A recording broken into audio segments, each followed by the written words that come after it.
The opening weeks of the 1992 season saw Frankie Wayman Jr. well on his way to a national points victory.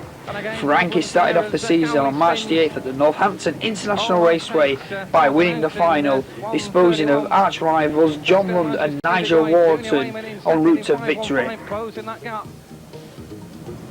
Harrison in third in car number 2. Holding up into 6th.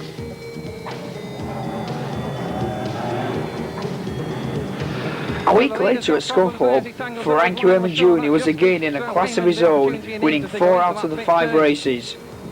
The race he failed to take victory was the meeting final, which saw victory go to Rotherham's Peter Faulding. Poor old Frankie succumbed to a puncture in that particular race, but his intentions for the season were now made clear. Junior Wayman then collects the checkered flag.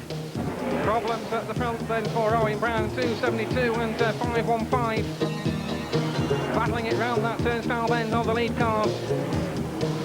Round that turnstile bend for the last time, right, to collect the checkered flag.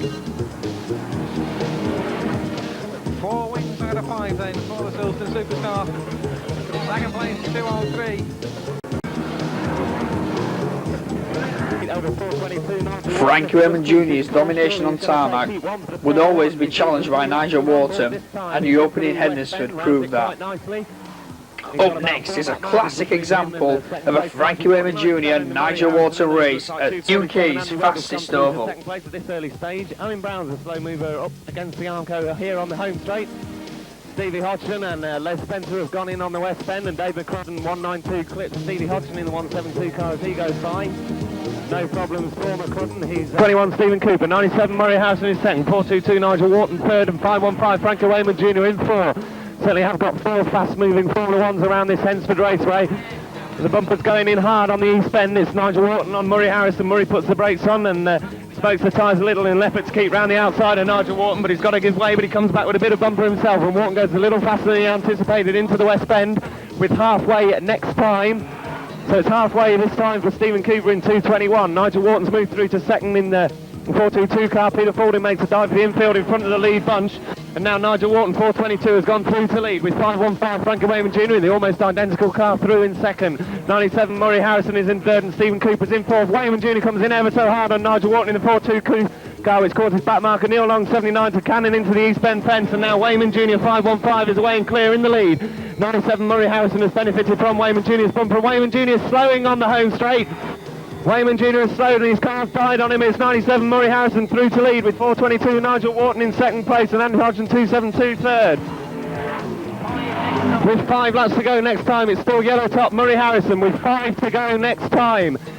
5 to go for race leader Murray Harrison in 97. Can he hold back 422 Nigel Wharton? He certainly benefited when Wayman put Wayman put Wharton into the east bend there. It's still Murray Harrison, yellow top driver, in the lead in car number 97 with Nigel Wharton in 422 putting the pressure on. They've got back markers in front of them. Wharton comes in with the bumper, which Murray Harrison looks like being able to take outcome 116 Phil Rogers with 4 to go this time. That's right, and with 4 to go this time, it's still Murray Harrison who holds the lead, and this is enabling third place Andy Hodgson in 272 to close on the leading duo. Can Murray Harrison come back on 422 Nigel Wharton into the east bend? He's getting close, but he can only put a tap on Wharton. That's not going to bother the 422 car very much. So it's still Wharton with 3 to go over the start-finish line. Murray Harrison B grade in second place. He's gone in a little too fast into the west bend. Has to put on opposite lock, and it's costing time, and so it's now Nigel Wharton 422 away and clear in this heat 3 for the Formula 1 stock cars with 272 Andy Hodgson through into second place, and Murray's on the west bend for the last time. It doesn't look like Andy Hodgson or Murray Harrison in 272 or 97 is going to be able to get close enough to affect the outcome of this race. And indeed, round the east bend for the last time, the winner of heat 3 Formula 1 stock cars 422 Nigel Wharton. Across the line in second was 272 Andy Hodgson, and third was 97 Murray Harrison. Stephen Cooper, but Stephen is dropping back and then looking back. The rest of the meeting saw domination coming in a surprise form of ex-mini stockers Murray Harrison and Stephen Cooper. Both drivers were to become revelations in 1992. Now Harrison and Lund are tangling, and Harrison's taken Lund onto the centre green. And John fires up to come again, desperate to get with Harrison before the race concludes, but there's only 3 laps to run for Murray up at the front. Andy Hodgson drifts wide out of third place and allows Paul Harrison through to third as Murray Harrison 97 wins the Grand National. 2:21, Stephen Cooper's second. Andy Hodgson desperately trying to get past Paul Harrison to make third, but he's not going to do it. It's Paul Harrison, car number 2, comes across the line third. It looks like Paul Harrison, number 2, might move into the lead. Another driver who started 1992 well was Rotherham's Paul Harrison. Rob Hughes' first interview for SCM Video was after Paul Harrison's first victory of 1992. Paul's first 1992 victory came on March 21st at Long Eaton in Heat 1.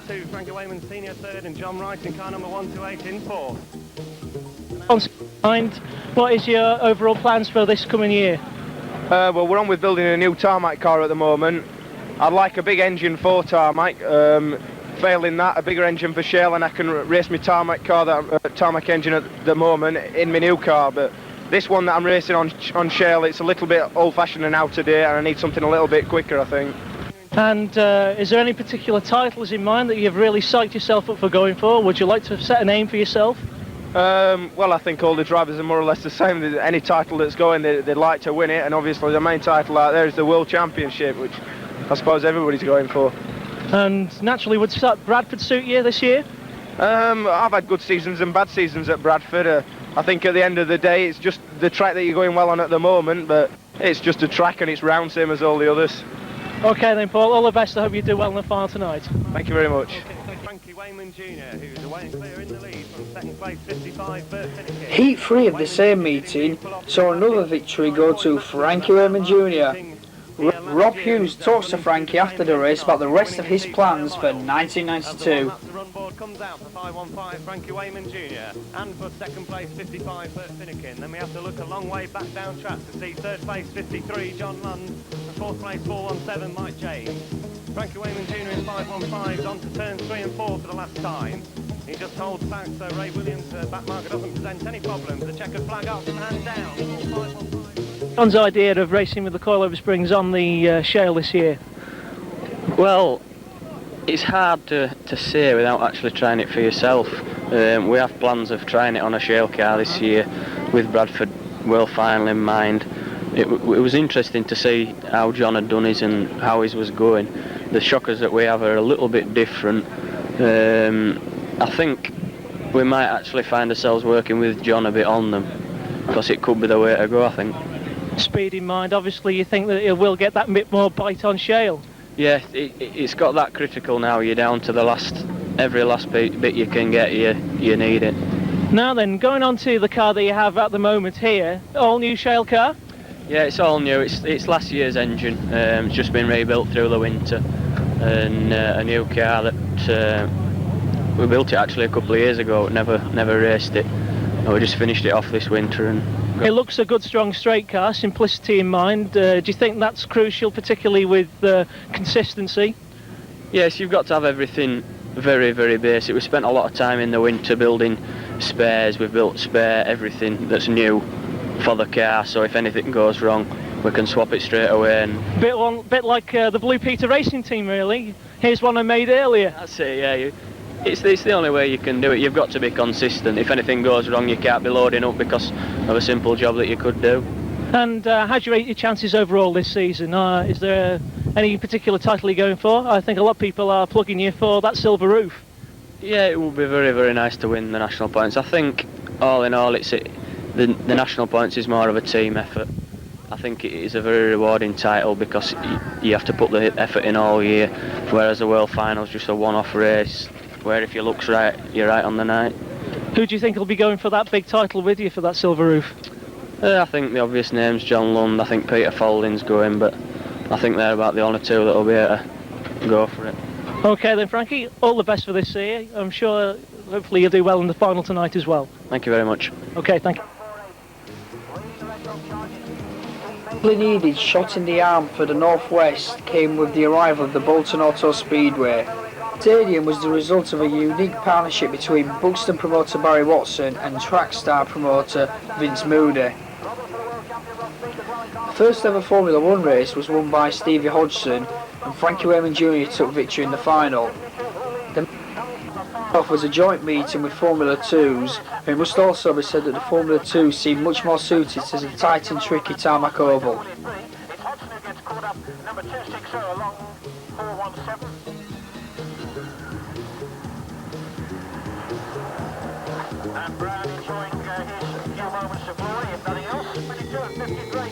that looks a very useful battle to have going on in the closing stages of this event. Nigel Wharton in car number 422. Bumper going in there in an effort to push Wharton right. Lund coming on the inside. Oh, and things are happening down there. It's going to happen again. Oh, no, Sean Lundy was beautiful.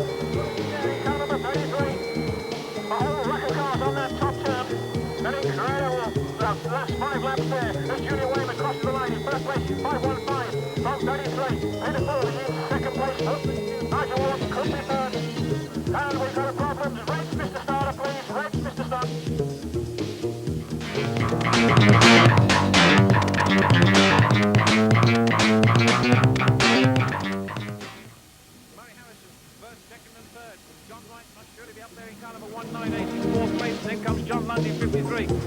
The event of March was Bolton, then April's claim to fame was the return of the Kings Lynn Speedway to Brisker after a 4-year absence. The April Kings Lynn meeting was part one of a Shale Day extravaganza put on by the Trackstar promotion team and was also a World Championship qualifying round to boot. The most exciting event of the day was Heat 1, which we now join with 5 laps to go. He's being bolted by a back marker for starters and breathing very shortly down his exhaust pipe will be Murray Harrison, who's moved up into second place in car number 97. However, Warren Hunter might well have something to say about that because he's now nosed his car onto the inside line, trying to force Harrison out, but he's failed to do so. And Harrison goes down the back straight with a quick burst of power, which puts him in the lead. Nice bit of driving from Harrison in car number 97. He's taken over from Warren Hunter in car number 20, and it's 5 next time. Madam Starter, please. 5 next time. Your leader, Murray Harrison, in car number 97 from number 20.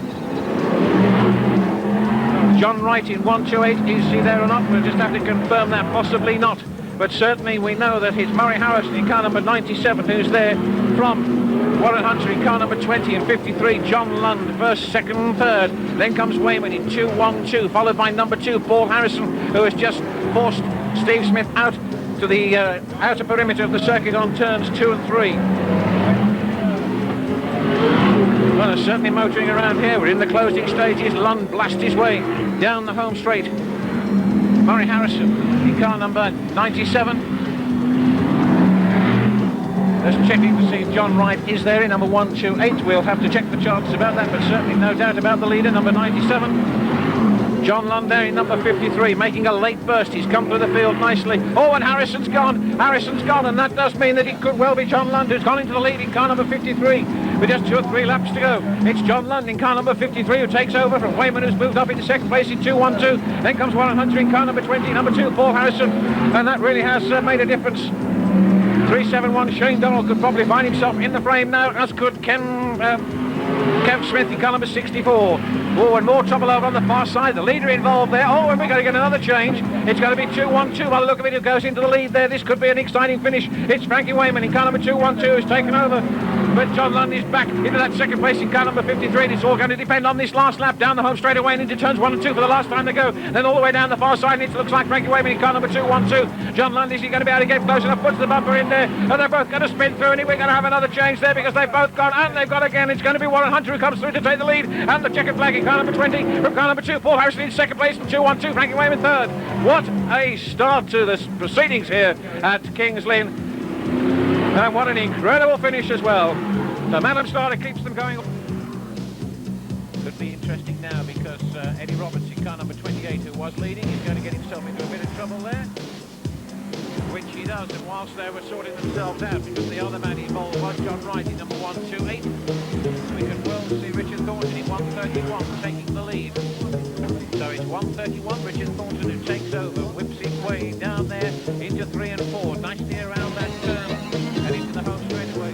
Richard Thornton, a very confident driver indeed, once he gets the bit between his teeth. Into marker tyre there, tosses it aside, it doesn't slow him down. Richard Thornton in 131 from the leader, and quite a gap there because later Harder, remember, the leader, Mike James in 417, and this is building up to what could be an extremely close finish because the first 1 and 2 so 1 with John Lund having moved up there in second place down number 53. Peter Thornton has also gone through in number 33, and then on the last lap. So it's Mike James in 417 still out in front, and under no pressure at the moment at all because the man who's in second place is about a quarter of a lap behind, and John Lund in car number 53. So down the back straight they go for the last time, and it's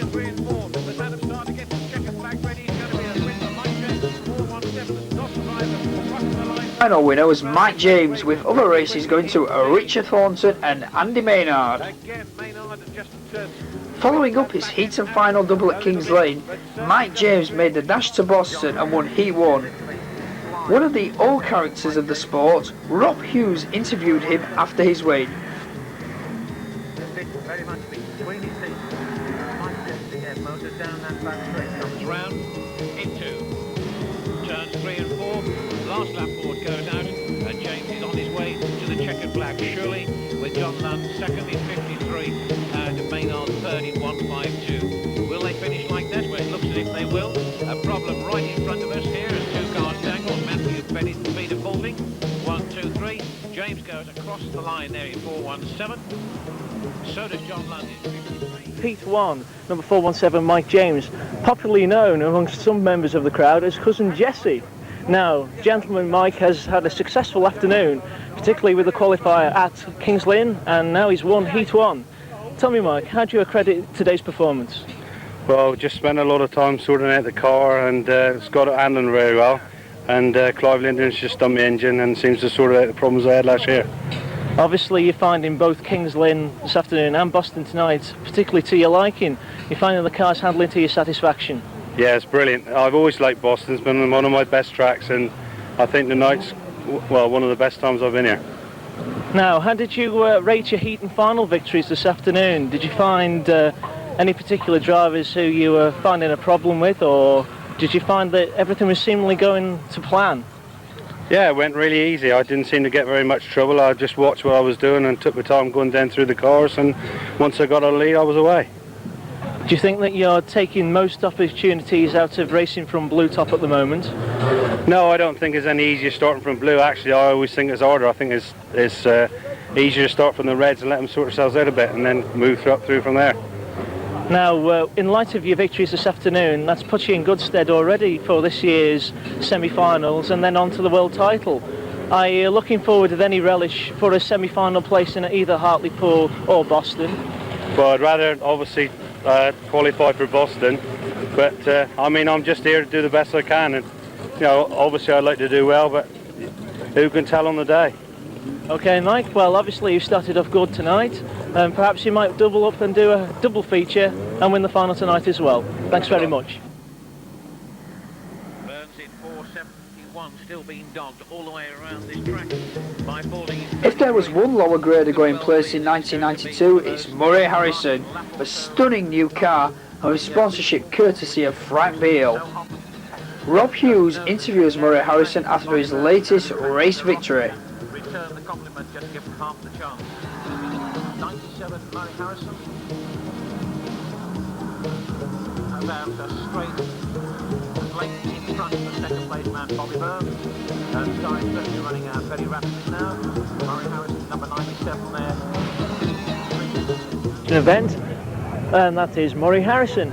Obviously, Murray, you must be delighted with the way that your new car is handling. You started off terrifically well at the beginning of the season, and this consolation victory seems to encapsulate that. Yeah, we're really pleased with the car. We've had a few teething problems with the handling of the car, but we're finally starting to sort them out now, and really pleased with it.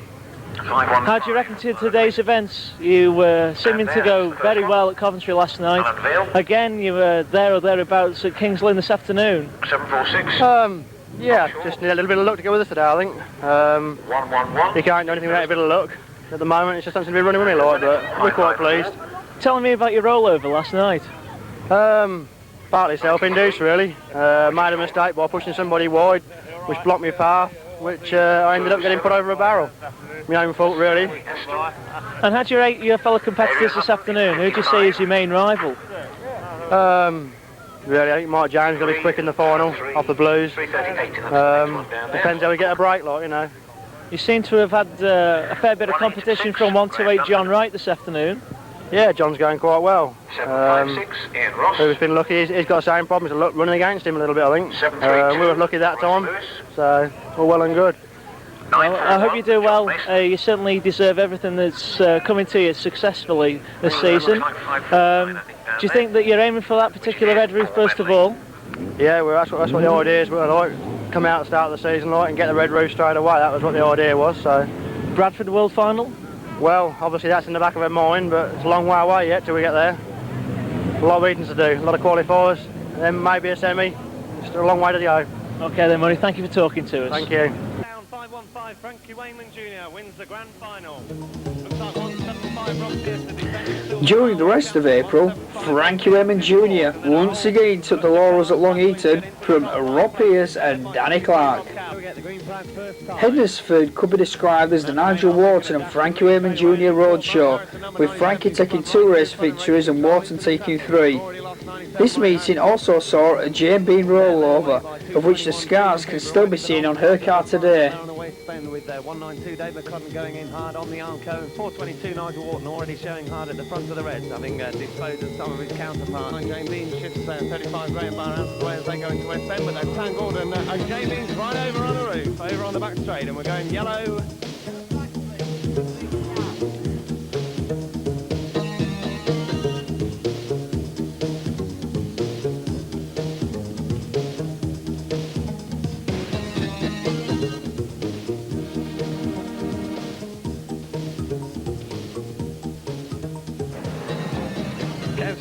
Scunthorpe saw Mike James win his 2 preceding heats, but once again it was Frankie Wayman Jr. who forced James out wide towards the end of the final to take victory. Lund goes wide. Junior unfortunately goes with him, and that leaves Kevin Smith out the race as well. Best getting caught. And in goes the bumper from Junior Wayman. 417 then goes into Armco. 515. Second place man 417. And in third Beresford in 260. 9215 ahead of Mark Duxbury, 90. Crew was dominated by yellow top Andy Maynard, who won heat and Grand National in a borrowed folding car, and Folding won the final in his own car. Into the top turn once again, and as Andy Maynard in car number 152 comes through this time, it's the last lap for him. 152 lead. They go. Charlie Pickering needs to stay involved in number 214. And the Bradford features some great racing with crashes and smashes start to finish. Example of things to come at the Odsal Shareway.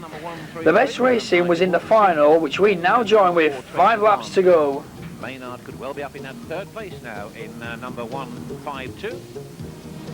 And indeed, if that is the case, he's now about to take the lead. Oh, and he leans on there, does Maynard, coming through, gets caught up and goes up and almost over. Oh, and away goes the 421, that's the lead is on, and it's 169 now leading. Looks as if we've got a problem with the John Lund car at the back, and the starter will in fact... 215 and Kev Smith in car number 64. Interesting now to see what's going to happen now, because that's Mark Duxbury who's bustled out of the way there. Dave Beresford has moved past Les Spencer into second place. Spencer drops down into third position, but still Harrison leads. Murray in car number 97 coming once again up against back markers, which might slow his progress just a little bit and enable Dave Beresford to move close to the front with 5 next time, Mr. Starter. So with 5 next time to go, Beresford really set to make a final challenge, and that's one of those final challenges going in there. The bumper going in hard, but Harrison really sticks to his guns and to his line all the way around there, avoids the cars that were spinning in front of him, and shoots past the outside of 2 of those back markers, forcing Beresford to take the same line as well, as a result in which Beresford loses a little bit of ground, and Murray Harrison goes down that back straight, opening up a gap between first and second places just when he needs to so do. Into the home straight he comes. It's still Murray Harrison in car number 97 from Dave Beresford in 260. Beresford moving Thornton out of the way there with the use of some dexterous use of the back bumper. Thornton goes wide, almost up into the parked up car of Peter Faulding in car number 33, but he's now really roaring after the Murray Harrison car in the 3 laps to the left. Murray Harrison in car number 97 from 260. Dave Beresford in first and second places. Those 2 well away from the rest of the field now, because Les Spencer has dropped down in car number 98. Graham Francis still there in car number 216 in an effort to further improve upon his position before the flags go down.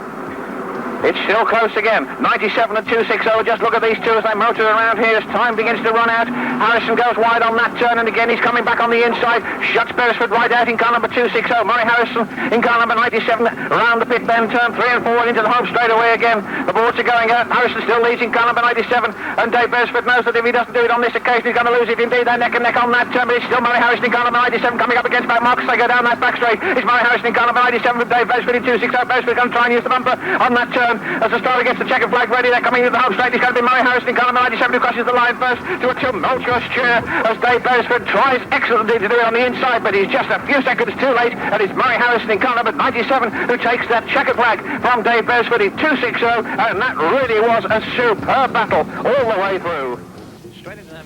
Other action includes this fine rollover by Bob Timpley, with a little help from Russ Humphrey. Oh, and we've got indications are that the driver is all okay. Car is back on its four wheels.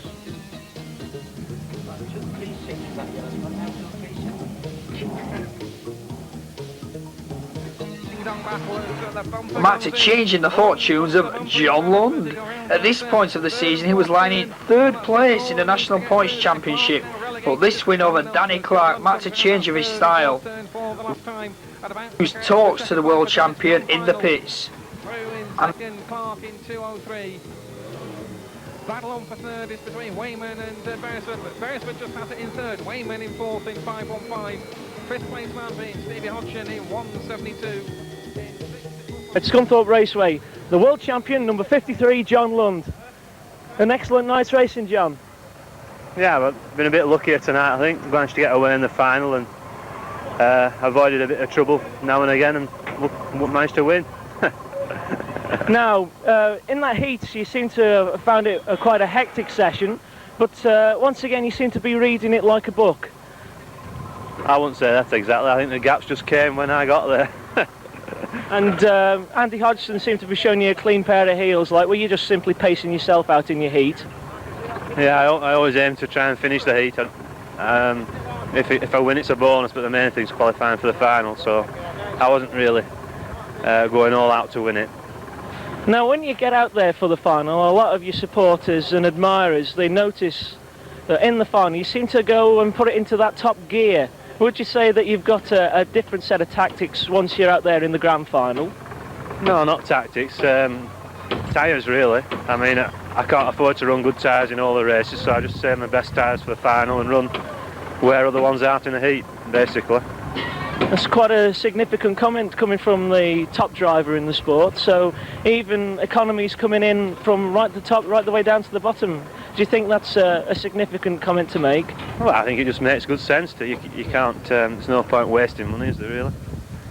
If you can qualify on, I mean, you only get 25 or 30 pounds to win a heat, and if you put a £60 tyre on and wear half of it away in the heat, that you've done away with your prize money already, haven't you? So you're better off putting a half-worn tyre on and not having as much tyre wear. Obviously, good sense stands to reason. Now, you seem to have made a pretty good start for the qualifiers this year. Do you think that's going to be maintained throughout the course of the season? Who knows? It's anybody's guess, isn't it? Do you think that you're going as well in 1992 as you have done in previous years? I don't know. It's bad to say, really. I think some of the competition's definitely got a lot better. It's difficult really to judge how well you're going because other drivers are improving as well. Now you say that other drivers are improving. Who are you looking out for in that rear view mirror? Well, anybody. Anybody. A lot of drivers have a good race now and again, although there are drivers who are more consistently, like Peter and young Wayman and one or two more, they're always quick. Like. Do you see any drivers coming up and coming through the sport this year who you would rate personally yourself? Yeah, I think there's a lot of drivers up and coming, yeah, definitely. Was that? Can't remember his name. A white top. He was in the minis. Oh, Stephen Cooper. That's him, yeah. I think he'll be very good if he sticks at it. Definitely. He's like quite sort of a lad. He doesn't get into much bother, but he seems to be quick and wins races. So he's one to look out, particularly on the tarmac tracks, would you say, like around Hednesford? Yeah, I would think so, yeah, definitely. And are you going out to do the long track again this year? I'm going, yeah, but I think it's more for a change really than with a view to winning it. It's got to people are prepared to spend too much money on the cars specifically to win that, and it's a track where more power is a bigger advantage than anywhere else. Do you enjoy it out there, or is it not your definition of stock car racing? I enjoy it because it's so different, but it isn't it isn't what you call stock car racing as we know it in England, no. A completely different ball game to the likes of here at Scunthorpe tonight. Oh, yeah, definitely, yeah. Do you rate this one as one of your favourite tracks or not? Not particularly, no. There's too many other elements which come into winning a race here, I think. Although it isn't as bad this year. A little bit of an undulating surface, might you say? Yeah, the bumps and the curb as well. I mean, the curb has punctured a lot of tyres for different drivers over the years and spoilt the chances, you know, which isn't really, I don't think that's racing really. You know, that's, it shouldn't really be happening, you know. It costs enough without popping your tyres on the curb. This is it, yeah. And looking forward in the next couple of weeks, the British Championship at Coventry. I think that'll be a good meeting, yeah. It could be anybody's really. Putting your championship winning tactics into action in that particular event, do you think? I don't know. I'm having to use my championship winning tactics in every final, aren't I? All right then, John. Well, thanks for talking to us tonight. All right, thank you. Thank you.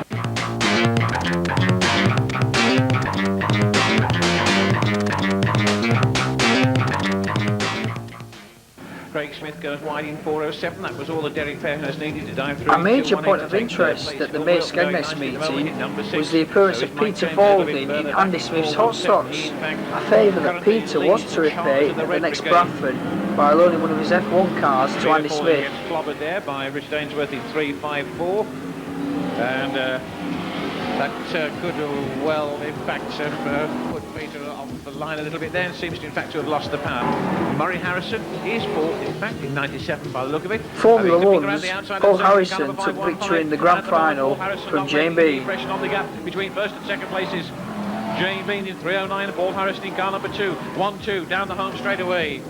Then Mike James in number 4, 1 lap to go, the last lap, and it's Paul Harrison in car number 2 from Jane Bean in 3:09 in first and second places, and that's how it could well finish with 4:17. Mike James in that third place, John Lund fourth in car number 53, and Des Chandler in car number 213 in that fifth place. It's black and white time, so they come into the home straight, and Paul Harrison takes it in car number 2. A fine drive from Paul with 3:09, Jane Bean in. Its first May Bank holiday session saw John Lund in spectacular form, taking victory in the evening's grand final with a drive that many compared to his World Championship winning drive of 1987.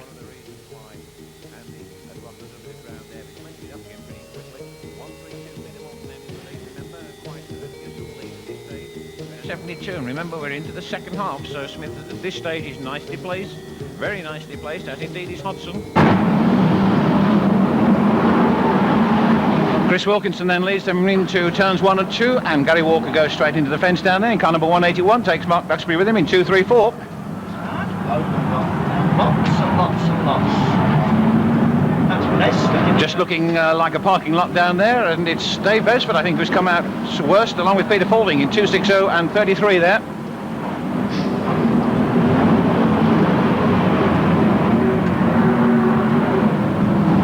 Now they are getting themselves sorted out. Phil Bicknam in car number 7 just moving from the outside back into the train of traffic. 33 Peter Faulding gets it again. 98 Les Spencer tangles with Neil Brick in number 87. That 30 cents is quite badly damaged. I don't know the guy is in it, but it's badly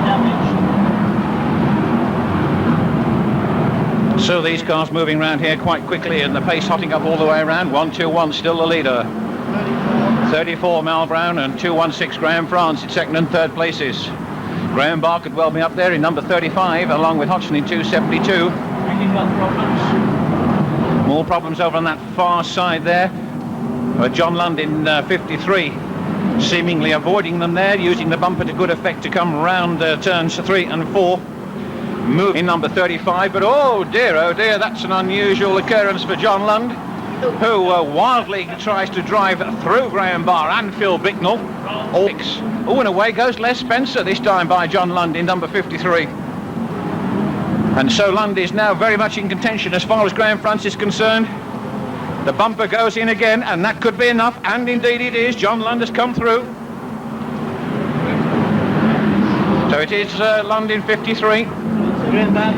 216 Graham France. Barr, in fact, has got a problem now in car number 35, so he's certainly right out of the picture now. But John Lund certainly been an entertaining drive from the world champion and the national points champion, because if anything hasn't moved aside or anything like that. They've had to be moved, and he's done it to good effect. It's 5 next time, Lorne. John Land, car number 53, in the lead. No, the last time in this event into 3 and 4 round the pit bend turn. A checkered flag time yet again in this grand final here at Bradford. There he goes, up and down he goes. 53, John Land crosses the line first in a drive that certainly will be remembered for its rather fiery contact as far as, or content, one should say.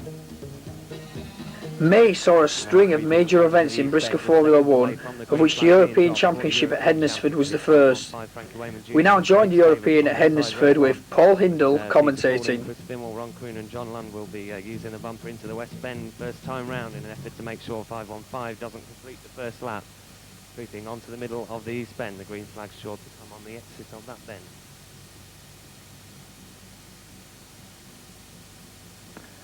Over to you, Mr. Starter. There goes the green flag in the 1992 Stockcar European Championship. And they head away down towards the West Bend for the first time. It's 515, Frankie Wayman Jr. in the lead. The bumper's going in for 33 feet of forward. 515, Frankie Wayman Jr. survived and scrapes Bianco. It's 877, Chris Bimmel leads the European Championship down the back straight for the first time. And into the first bend is 877, Chris Bimmel. The bumper's going in hard. 53, John Longshot's 515, Frankie Wayman Jr. out towards the Bianco. But it's still 877, Chris Bimmel in the lead in the Stockcar 1992 European Championship. Into the West Bend, and Bimmel's gone wide. And Lund puts the bumper in on 33 feet of fording. And it's 515, Frankie Wayman Jr. in the lead down the back straight on lap 2. With 877, Chris Bimmel getting close enough to apply a bit of pressure, but not enough to shift the 515 car. And 53, John Lund is in third place. We've lost one on the West Bend on lap 2, and that was 417, Mike James, who's gone. And John Lund in 53 is moving up the inside of 877. There's a big shunt up there on the West Bend with James Bean spun right around in the 309 car. And Rob Cowley in 73. And 97, Murray Harrison collected by 131, Richard Thornton, and H821, Joss Bowers up there on the West Bend. But it's still 515, Frankie Wayman Jr. who leads the 1992 European Championship, being pursued by 53, John Lund in second place, and H77, Chris Smoky Bimmel in third. H217, Ron Kroon is in fourth place, and may well move inside Chris Bimmel into third on this lap. There's a big pile up on the West Bend. 501 Chris Ewell and 86 David Tilson have joined the Fraccar up there, but it doesn't affect the leaders as 515 Frankie Wayman Jr. and 53 John Lund head down towards the East Bend on a greasy track that is drying out. That might well affect the drivers in the later stages of this race. It's still 515 Frankie Wayman Jr. who leads, and moving up the inside of backmarker 417 Mike James, and then bulks the progress to second place 53 John Lund. It's now 515 Frankie Wayman Jr. pulls out a few car lengths between him and the second place car driven by John Lund in 53. Lund moves up the inside of 417 Mike James and sets off in pursuit of 515 Frankie Wayman Jr. with a clear track.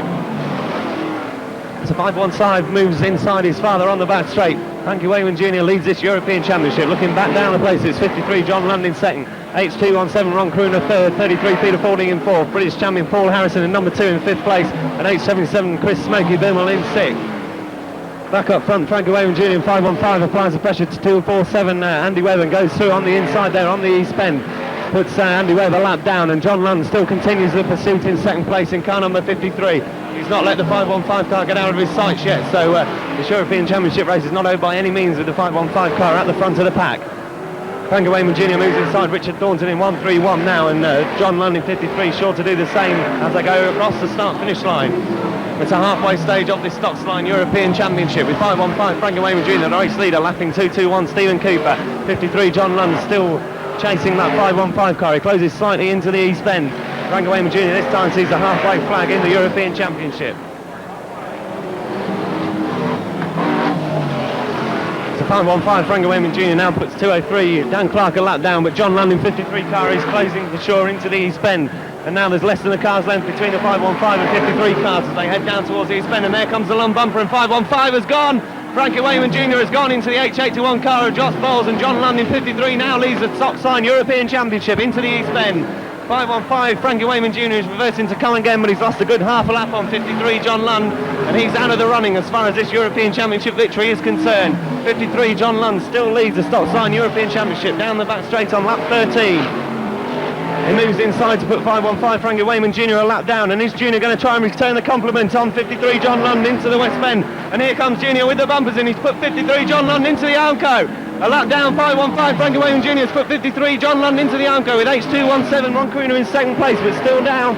And now Wayman Jr. has not made any difference on 53 John Lund. 53 John Lund still leads as 515 Frankie Wayman Jr. was a lap down. We've totally destroyed the H81 car of Joss Bowles up there, who's had its front axle shoved right underneath the car. And there will be 5 laps to run next time for 53 John Lund in this Stockcar European Championship. 53, John Lund then, 5 laps away from landing his second ever European title here at Hensford Raceway. He survived an assault from 515 Frankie Wayman Jr. Just a couple of laps previous he'd put into the Armco to take the lead in this race. And now 53, John Lund is just 4 laps from home as he moves up the inside of 131, Richard Thornton. It's still H217, Ron Crooner in second place. He's closing slightly on Lund, but it doesn't look like it's going to be enough in the closing stage of this race. There's about 3.5 laps to run. So now 53, John Lund moves up the inside of H73, Ron Crooner, and goes down towards the West Bend, where he'll pass a slow-moving 22 car of Will Yarrow, cannon into the back of H81, Joss Bowles a few laps earlier. 2.5 laps to run now for 53, John Lund. H217, Ron Crooner still looks to be in second place, but he's not gaining on the 53 car of John Lund. He's now under 2 laps to run. So onto the back straight and down towards the East Bend. This time it's going to be just 1 lap to run for 53, John Lund. And there goes the 1 lap to run board from Mr. Starter. 53, John Lund heads on to his last in the Stocks Line sponsored 1992 European Championship. He's onto the back straight for the last time. There's no one around him. He's sure to win this European Championship. The second time ever he's taken this title. So there he comes round the last bend for the last time to be greeted with the checkered flag. 53, John Lund wins the European Championship. H217, Ron Crooner comes across the line in second. It could well be that Paul Harrison in number 2 finishes third. And 1-5, Frankie Wayman Jr. up for the big one on this last lap. And it's sure to come as they head down towards the East Bend. Jane Bean won the grand final with John Lund compounding Junior's early defeat by spinning him on the last lap of the final. Chris Alwell, on his return to racing, takes victory in the afternoon's Grand National. But John Lund has cost him 2 places with that those first 2 over the top. Here comes one again. Once again it's too far away from the bumper in on the 501 car. Back down track to middle is there. Paul Harrison number 2 in third at 33, Peter Fording in 4. 515, Frank Williams Jr. is in 5th with 53, John Lund in 6th place. These then for the last time. Trying for all the top 6 places well spread, so no like a predominant change in the top 5. A bit slowly into his stride in 277, but he's away now. 28, Eddie Roberts gets swept aside. A title that seems set for big things is the UK Open Championship, a meeting which runs over 4 heats in the final. We now pick up on Heat 2, which serves as an excellent example of the speeds that the Formula 1 stock cars reach on the big Cheshire Oval. 218, Derek Fairhurst goes wide and rolls. We'll go to wave yellow, Mr. Starter, wave yellow. Fairhurst 218, clear of this car. Get that car back onto its wheels and away from the circuit.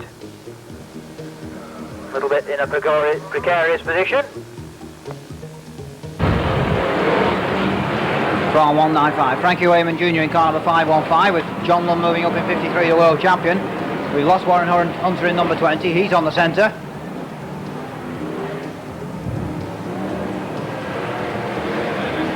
.169 has it then from 195. 515 goes third, 53 is fourth, 277 is fifth. Then it's Les Spencer 98, Rob Brassel 265. Will Fawns in 91 with a wobbly inside back wheel. Next up is Wally Pittam in 134 from Mark Duxbury 234 and Richard Mason 202. 28 Eddie Roberts is on the infield and 169 Andy Clark leads. 195 Tony Smith being passed now by Frankie Wayman Jr. in 515. 53 John Lund goes through as well. And up to challenge that 515 car around that top turn. Down the home straight they come. 169, 515 and 53. 98 Les Spencer moves up fourth. 234 Mark Duxbury tangles with 277 Martin Southwell. They both go over the mounds. 234 tries to rejoin. 277 may be marooned. 169 tries to throw a bit of roof colouring into the face of 515 Frankie Wayman Jr. Doesn't do any good. The 515 car goes through to the lead. I think that caused problems for 140 more than anyone else. And the dust begins to lift and 515 has it from 53. 169 is third. Les Spencer fourth in 98. Tony Smith is fifth in 195. Then it's Wilf Warnes in 91. Richard Mason 202. Barry Heath 343. 265 Rob Brassel. 52 Craig Howarth. Wally Pittam in 134. Mike Haywood 424 and Jeff Nichols 215. They'll be halfway next time around, Mr. Starter, halfway. Number 20 Warren Hunter rejoins. He spent at least 3 laps on the infield.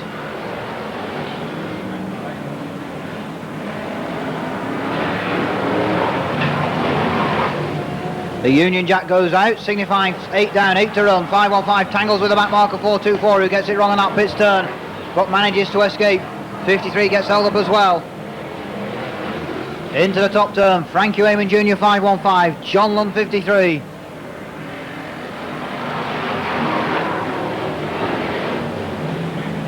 Then it's Andy Clark third in 169. There's a gap then into Wilf Warnes fourth in 91. From Les Spencer 98. That 91 looks to have lost his position, I think. 515 and 53.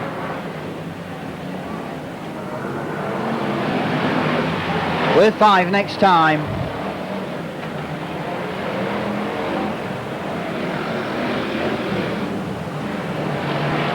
Frankie Wayman Jr. in 515 still leads the world and national points champion John Lund in 53. 169 Andy Clark third.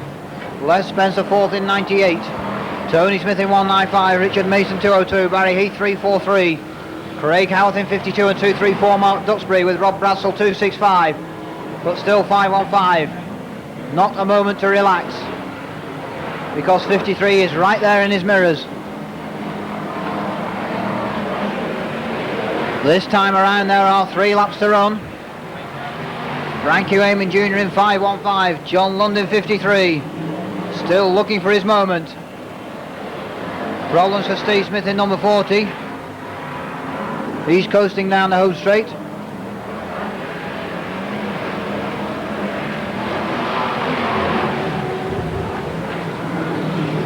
Towards the closing stages of heat number 2, and Frankie Wayman Jr. in 515 still has the advantage from John Lund in 53.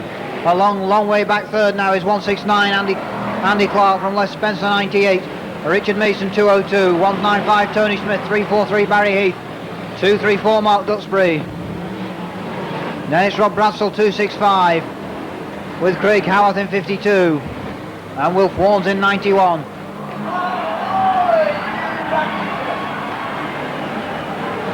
And John Lund goes through to take the victory in 53 from 515.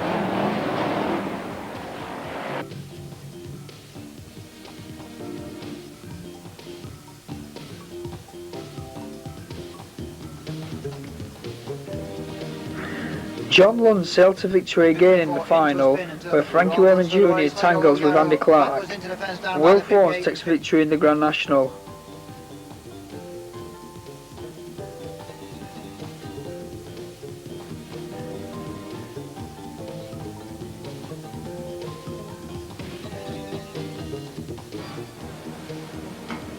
Wilf Warnes is through to challenge for the lead. 515 has a problem with the back marker. 53 goes through. 53. 515 comes battling back. Attacked by 515 and 53. And 515 gets taken out. And 53 John Lund.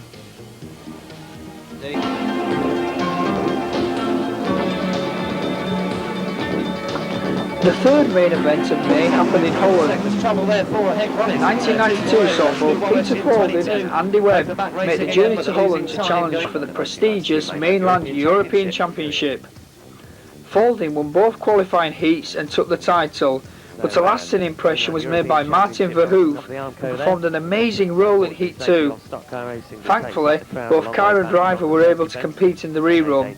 By race 4, Peter Fording had started to experiment with tyre combinations, and as a consequence, the meeting final and sponsors race went to Pete Kaiser and Ron Crooner respectively. Lou Roberts winds it up and sends Crooner right out of Heat 2, and that puts 33 Peter Fording into the lead of Heat 2 of the mainland European Championship. The time as they've gone on to the last lap with 33 Peter Fording in the lead and Crooner 217 trying to get with him, but there comes Peter around the last bend with Crooner getting close but not close enough. Peter Fording, number 33, wins the 90. And there's the 33 car being lifted off the deck. As we await for confirmation that Peter has indeed to 8 Duke van der Werf as well, taking a detour onto the infield, spinning right across and trying to get around turn 3 and onto the little straight between turns 3 and 4. It's going to be Ron Crooner that wins today's sponsors race. 217, the world long track champion, takes the checkered flag. Very close though with Martin Verhoeven. 4:21 to take the lead down the back straight. 27-4 home, and he's just in that position. John Lund followed up his May the 4th drive of destruction with the first final and Grand National double of the season. An excellent example of the action comes from the fact that only 7 cars finished the final, another first for 1992.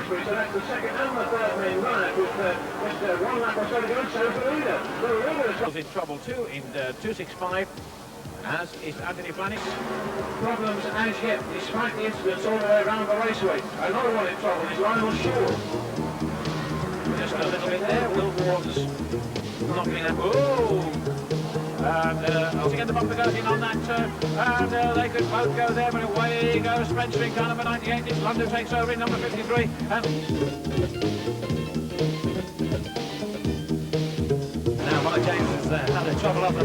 The May the 30th meeting saw Long Eaton come alive. Not a race passed without some memorable incident. Currently on screen is the Heat 2 duel between Mike James and Dave Beresford. Mike James won but blew his engine on the last lap. And Heat 3 saw Junior Wayman take out John Lund rather than finish behind him. But the best race of the night came in the final, with number 2 Paul Harrison following Rob Pearce to the last lap before forced him out wide on the home straight to take the checkered and the Trackmaster Rose Bowl final. Bumper at 268, Beresford Nichols now providing the obstacle car on the back straight. James goes in hard with the bumpers on the 268 car. Shifts Dave Beresford right out of the way, and through comes by James 417 to lead Heat 2. Closer to the 417 car. Can't come up the inside and nurse him aside, but 417 Mike James rides in, gets the checkered flag on qualifying Heat 2. There's a change on the race leader. Wayman Jr.'s gone in 515. Almost back 53. John London. Wayman's racing Randy Hodgson in the lead. Round turns 1 and 2. And Wayman Jr.'s taken John London on turns 1 and 2. The 53 car's gone in a big way. And up that good. Russell Humphrey 113 goes in hard on turn 4. Wires Hunter. Frankie Wayman Jr. 515 in a total of 33 feet of falling, and he's behind. This time Paul Harrison at number 2 is close. He gets closer again. Rounds turns 3 and 4. This time it's 2 laps to run for the lead 2 in tonight's grand final. And now they're together into turns 1 and 2. The Trackmaster Rose Bowl will go to one of these two. 175 Rob Pearce, number 2 Paul Harrison up the inside, down the back straight. Pearce shots him out as they go into turns 3 and 4. It's all going to happen on the last lap for 175 Rob Pearce, first in tonight's grand final with Paul Harrison, number 2 up the inside once again. They head on to the last lap, round turns 1 and 2. It's still Pearce in the lead, but Harrison's all over his back bumper down the back straight for the last time. Now here comes Harrison in the number 2 car with a big one at 175 Rob Pearce. He tries to shove him wide, but Pearce isn't having any of it. He's going to come through for a tremendous victory in tonight's grand final. As they head towards the fence, and Paul Harrison comes in just in front of Rob Pearce, 175.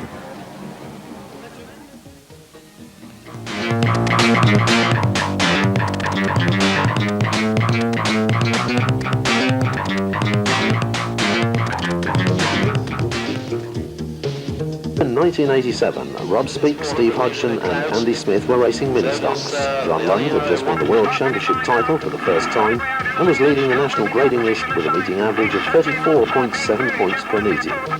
And on a wet October night at Long Eaton, a 16-year-old Frankie Wayman Jr., who booked in his appearance when racing mini-stocks only the previous month, made his Formula 1 debut. Frankie Wayman Jr. was no stranger to stock cars though. Aside from his father, Frankie Wayman Sr., being one of the top drivers at the time, Jr. had achieved every success in mini-stocks and had been driving stock cars around the Wayman farm since he was just 7. As with all newcomers, Jr. started from the back of the grid and made a low-key debut, everyone's attention being on Chris Elwell, who won the night's final.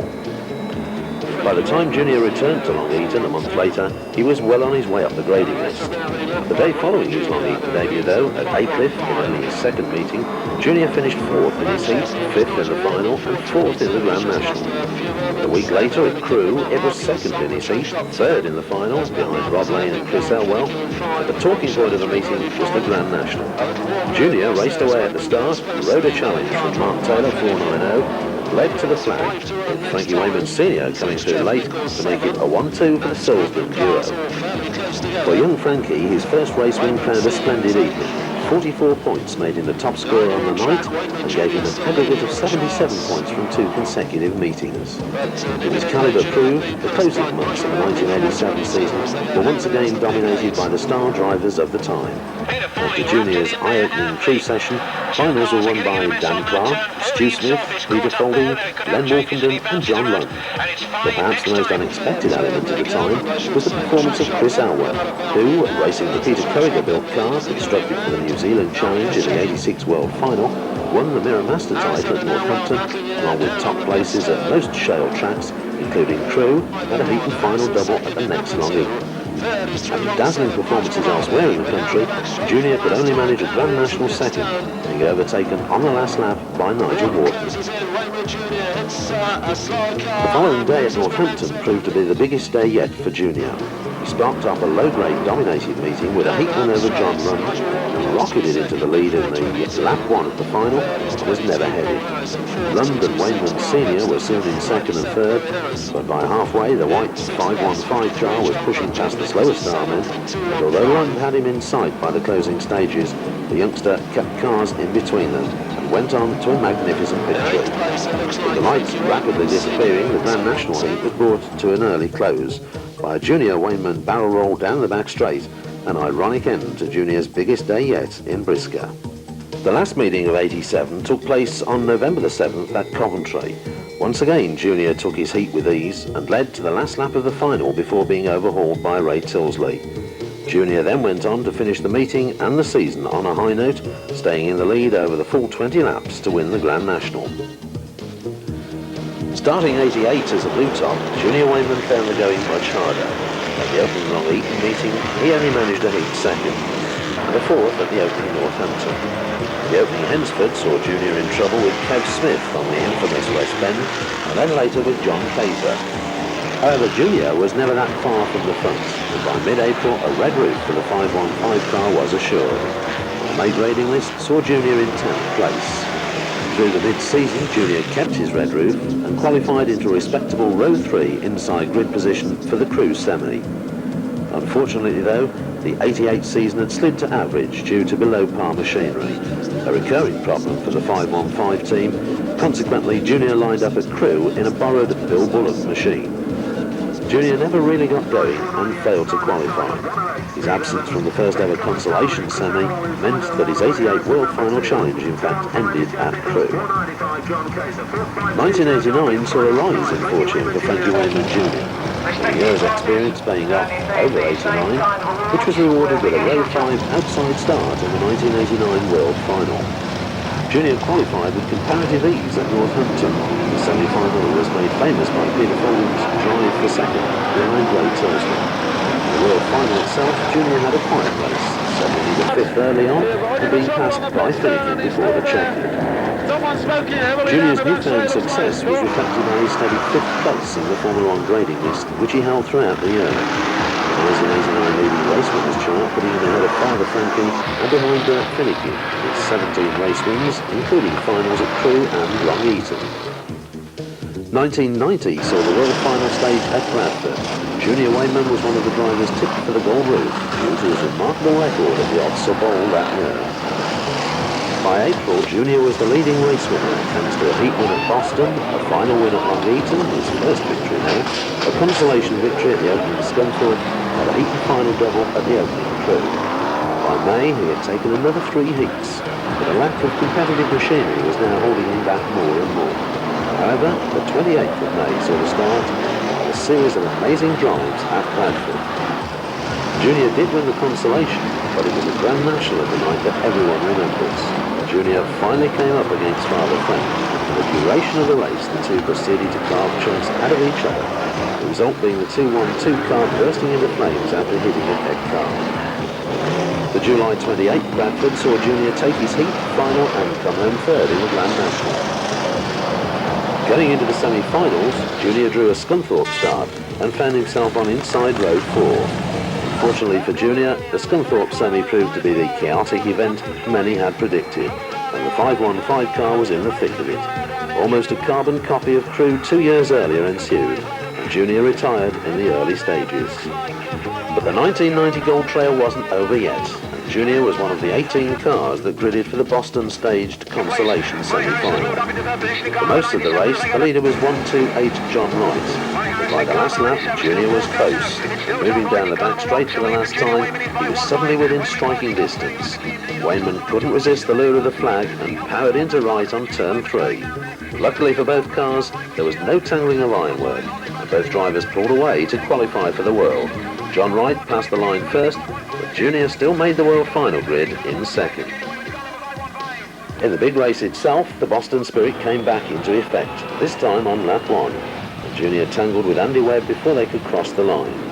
Despite that, Frankie made his way up to 7th by the checkered. A chance to make up for yet another World final tragedy presented itself on October the 21st at Lelystad, where Junior took the Dutch Open Championship from Martin Verhoef and Piet Keizer.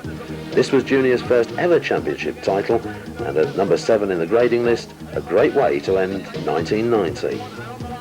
1991 saw probably the best start to a season in recent times by any driver. At the opening Long Eaton, Junior overcame multitudes of problems and took the first 69-point maximum win of his career. However, the biggest impression was made by Potter and Faulding.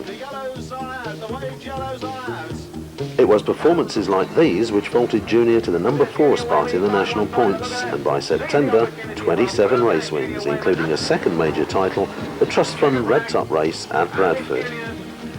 One of the major talking points of 91 was the introduction of the Linton Tarmac Special. To date, only 2 of these cars have been raced competitively, and midway through the season, Junior Wayman found himself racing a mirror copy of Nigel Wharton's revolutionary machine. The only major difference, a small block Chevy under the bonnet, as opposed to Wharton's big block. By the end of the season, these 2 cars were responsible for some of the fastest tarmac action to be seen. The 1991 World Challenge saw some of the worst luck yet for Junior Wayman. True to his form of that time, Junior qualified for an outside front start position, with Peter Faulding on the inside. Faulding led over the line on the first lap, but only to see turns 1 and 2 blocked. Peter took the inside line, Wayman the outside, and lost considerable time after running into yet another blockage. So by lap 3, Faulding was first, Junior was second, but with half a lap separating them. Around halfway, Junior decided to go for Faulding, and after 2 laps driving on the ragged edge, Junior went wide on turn 3 and hit a dead car, stalling the engine. Despite a hit which sent the 515 car rolling down the track, Junior couldn't get the car restarted. Once again, Wayman could only wait for the consolation semi. The driving style of Junior Wayman was also one liable to cause friction with fellow drivers. On the way to winning a Long Eaton final, Junior got rid of Gaz Bott in an unceremonious fashion, and this was to come back to Junior at the Scunthorpe consolation semi. Junior Wayman was soon leading the star men in the chase of Mal Brown. Halfway through on lap 13, Junior went into the lead, and then straight into a pile-up. Rejoining straight away, he found himself in third, and on his way back to the front, came across Gaz Bott. Before he knew where he was, the 515 car was hooked over the back straight fence, wondering what Hensford would have been like. Thus ended Junior's World Championship bid for another year. But with a sponsor and tarmac car provided for 1992, and a promising third in the national points in December 91, Junior Wayman was a driver still on his way up. Now he's still in that second place in 73, and now it's the turn of John Lund to move up into third place in number 53. So it's not all over yet by any means. Several casualties around this raceway. In fact, there's another one because Jane B pulls off in 309. It's 5 this time, Caroline, please. But it's Junior Wayman in 515 from Caroline 73 and Lund.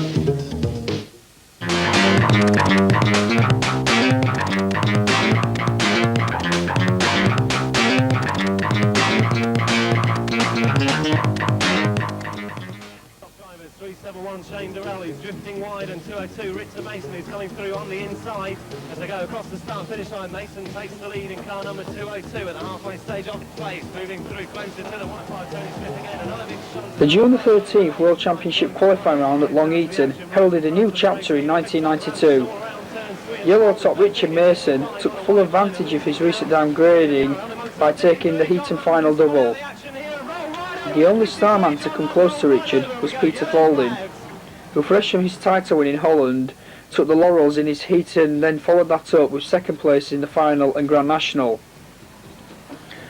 The one thing that nobody was expecting was a John Lund rollover in the final. This was then followed up by a Michael Ives rollover, which sparked off a state of action which was to last over the next few months. Richard Mason that leads the grand final from 159 John Station, 181 Gary Walker with 73 Rob Cowley in 4. We have to look a long way back down track before we get our first red top driver show on the charts, and that's 471 Bobby Byrne, who's way down in about 8th place. And also half now on the race here. Qualifying points and the grand final victory, about to go to 202, Richard Mason. 26, and those three are certainly setting the pace. The following day at Boston, there were still more World Championship qualifying points on offer, and once again it was Richard Mason who, from his yellow grade start, dominated the meeting with another heat and final double. But with world points on offer, the Starmen were never far behind, in the form of Frankie Wayman Jr. It's Hodgson Steve who goes into the lead in 172 from... Oh, and down here again, Dan Clark in number 203. Morley starting to put the bumper in on Junior Wayman, try and push him wide on the turnstile 10. He dives through on the inside, comes back again, and it's Hawley who leads in 33 from Junior Wayman in 515. Mason then mixing it with the back markers at the quite early part of the proceedings, where he just into lap 5 in fact, and Mason is there, he's still out there in 202. Oh, it's Tressler going. Mason's still there from 515, Junior Wayman, and Wayman is going to get close to the front, look at him, he bounces down that straight to hold the foot in the bumper in on that turn, but he doesn't do so. Mason holds his line, comes in the home straight, Richard Mason takes this one in column and 202 from 515, Junior Wayman in that second place, and the rest of the world. Which, if that is the case, is a pretty good... 2 weeks after Mason's Long Eaton Boston double, the Gold Trail led to his hometown of Bradford. Following this heat win, he told Rob Hughes the secret of his success. The Bradford Odsal Stadium was 202 Richard Mason, who's enjoying a rich vein of success from his yellow top starting position this moment in time in the course of the season. You must be delighted with your performance again, Richard. Yeah, I've been happy all month since I dropped to yellow. The car's been going well. Obviously I'm up to blue next week, so it'll just go just as well as from blue, so it's set up. Let's see how things go.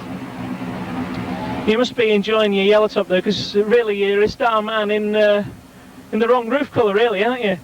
Yeah, but I come out too far in season waiting for my engine coming back, and they don't score too many points, and for the 3 meetings I did up to my grading period, it was a bit much for me to catch up. We're having a new car to start with.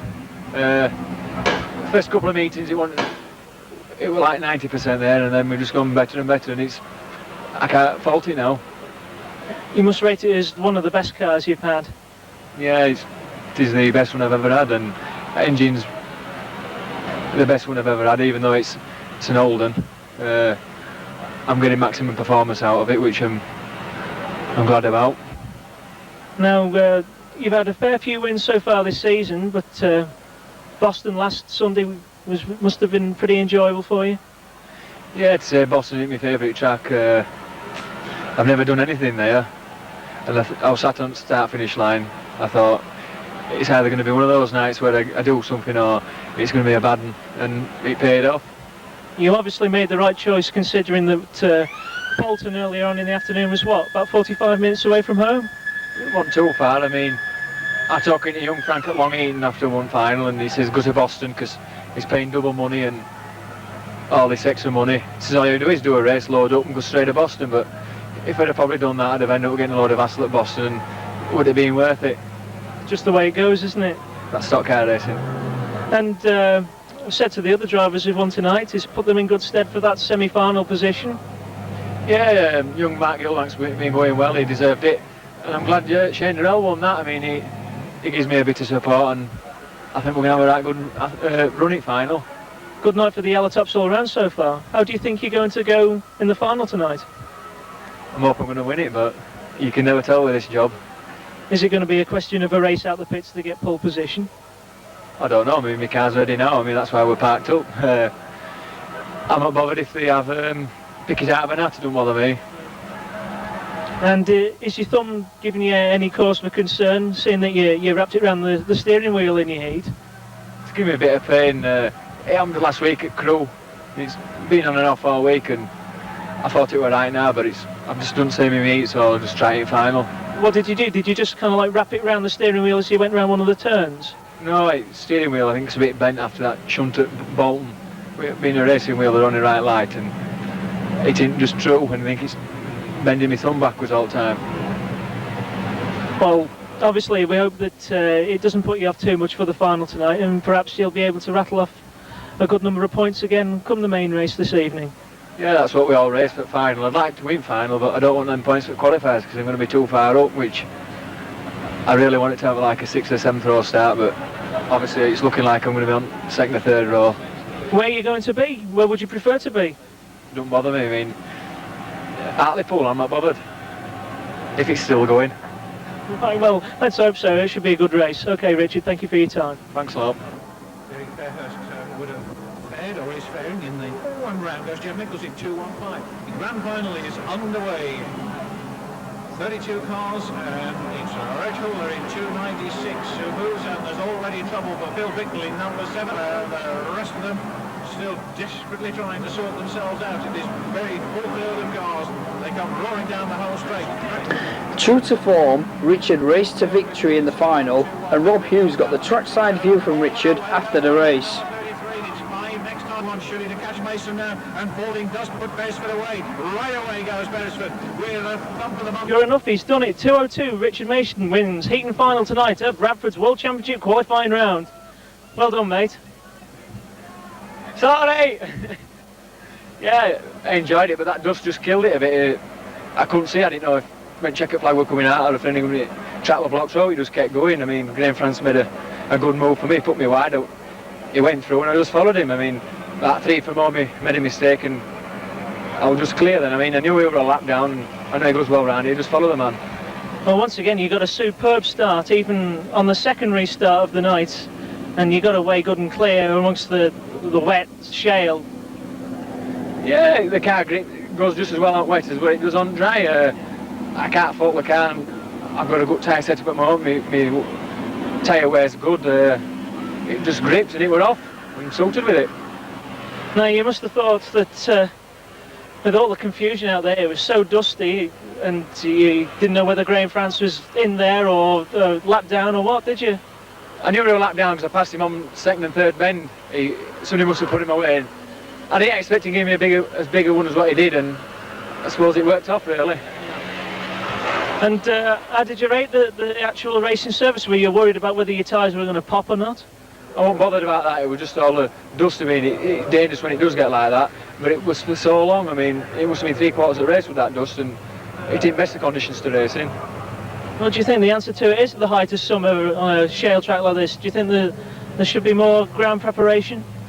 I should think they should put more water down, more preparation with water on the day of the meeting. I mean, it was bad enough for me, and I mean, what do the spectators think about the job? Yeah. You know, I mean, that's them all paying us. I mean, if they didn't come through gates, we won't be getting anything back. I mean, they've got to think about them, you know, as far as we go. Okay then, Richard, well, thanks for your time. Congratulations on winning tonight. You could just bring your trophy up into view. It seems to be a pretty good one, that. Yeah, it's the best one I've had this year. I mean, them 2 from Longheaton and Boston weren't right cracking, but I'll take this home now. Okay, thanks very much, mate. Cheers. Cheers.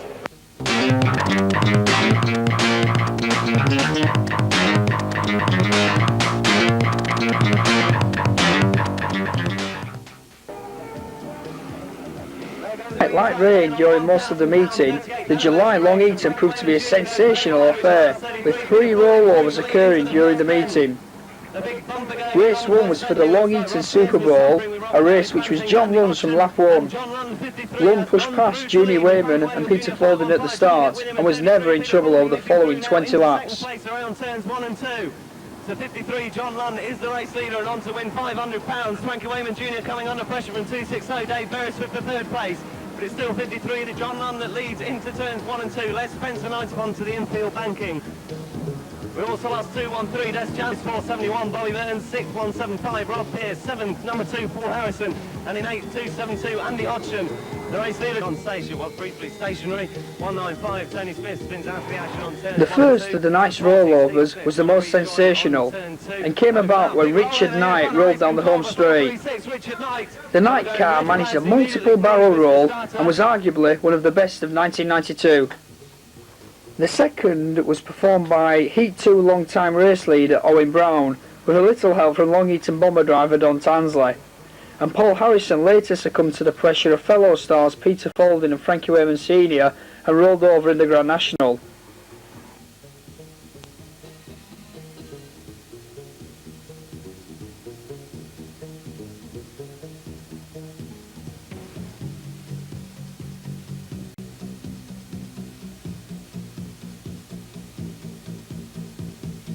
Having gone out, big roll over here in front of race control. In between the chaos, John Lunn won the final with a little help from local driver Rob Pearce, who made a kamikaze attack on Falding. Both had earlier won heats in the meeting, and the other races went to Des Chandler, Murray Harrison and Andy Hodgson.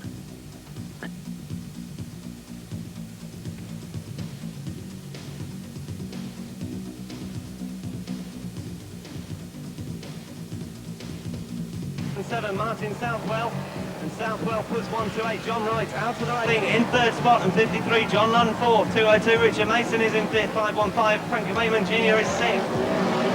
Now the race lead changes again. Rob Pearce goes backwards and attacks Peter Falding, and Peter Falding's gone. Rob Pearce 175 attacked the 33 car at the end of the home straight and sent Falding into the wires. And it's 113. Russell Humphrey that leads the grand final, and Pearce Tan was up with Richard Mason. So Richard Pearce has taken two of the top drivers around Long Eaton out in one bend, and 175 Roger Lake's the infield with 202 Richard Mason now, and it's one finish line, and now Lunn puts the pressure on, and Humphrey's got the big one, and 5 laps to go next time. John Lunn shunts Humphrey wide down the back straight. Humphrey's still there in second spot, car number 113. 515 Frankie Wayman Jr. comes across the line in third champion as Opat Marcus do indeed tangle in front of John Lunn. Russell Humphrey 1 point champion, and 53 John Lunn wins the grand final. 1 John Lunn, 175 Rob Pearce almost rolls over onto the centre green with 172 Stevie Hodgson. 2608 Beresford can also be involved. I was just about to say 53 John Lunn has retired to the infield after his grand final win. Obviously a mechanical problem with the 53 car, can't quite see what's wrong. A big shunt on the back straight for number 2 Paul Harrison, and he's rolled right over on the back straight. Paul Harrison climbs over 33, and we need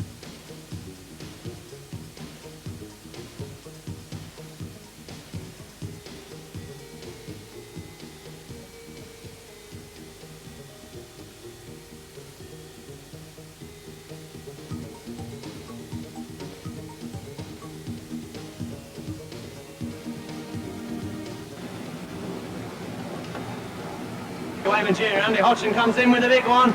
Frankie Wayman Jr. goes wide into the slippy stuff, loses 2 places, but he's back and running up the back straight as Andy Hodgson 272 sneaked through. Frankie Wayman Jr. shunts 97, Murray Harrison wide, trying to go through to second place. We lost Gary Chester 154 and a big shunt over on the back straight. And now the top 3 Job them by surprise, I think, and the power comes on around there. Following Long Eaton on Sunday was an East Coast doubleheader. First up was Skegness, which saw the staging of the annual BSCDA Trust Fund race, which almost turned out to be a tarmac version of the previous night's Super Bowl. Murray Harrison won the event in fine style, racing from halfway down the grid to take his first Brisker Formula 1 race title. A fine drive also came from Huddersfield's Phil Smith, who put up stubborn resistance to Murray's challenge and eventually placed a superb second place. Peter Falding was the focus of attention in the meeting final. JB, who had some scores to settle with Falding by this point in the season, was presented with a sideways 33 car on the exit to turn 4. Hitting the 33 car at full speed, JB went straight up onto the bonnet, and despite the best efforts of Falding, stayed there for the duration of the final. Meanwhile, John Lunn drove a safe race and took the checker. Triumphantly from the cab of his car as he crosses the line in first place from Smith, an extremely good second place. Got it from Hodgson in 272. Still Daniel Harter in number 4 from Eric Graving in 3. 1-5 Phil. Just keeping an eye again on things. Oh, and Russ Humphrey in car number 113 goes. Paul Harrison is in trouble over on that back straight, car facing right the way round, and in fact Paul climbing clear and he's all okay. 53 John Lund at 272, that's how it could be. Herzog is back in the fray, but only just. Phil Wilton struggling in mid down the home straight. Wayne Hamley still motoring in 378. 33 Peter Folding. Oh, and look at that! Folding goes there with a car right over the top of him. In fact, it's Jane Bean's machine there. Whoa, and a great big flash back there. And indeed, somebody's going to go there unless we're not careful. And it's 53 John Lund who's taken over as those two cars are desperately fighting to get free right in the middle of the pit bend exit. And that's interesting indeed as John Lund takes over in car number 53.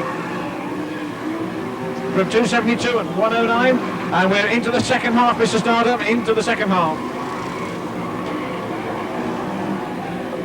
Still round and round those cars are going, and they haven't yet come apart. That really is quite interesting down there. Firmly stuck. About to pull off with 2 laps to go. Oh, it's 413 Matthew Bennett there in the lead now, and Bennett certainly going right the clappers around there, having overtaken John Lawn on that last lap.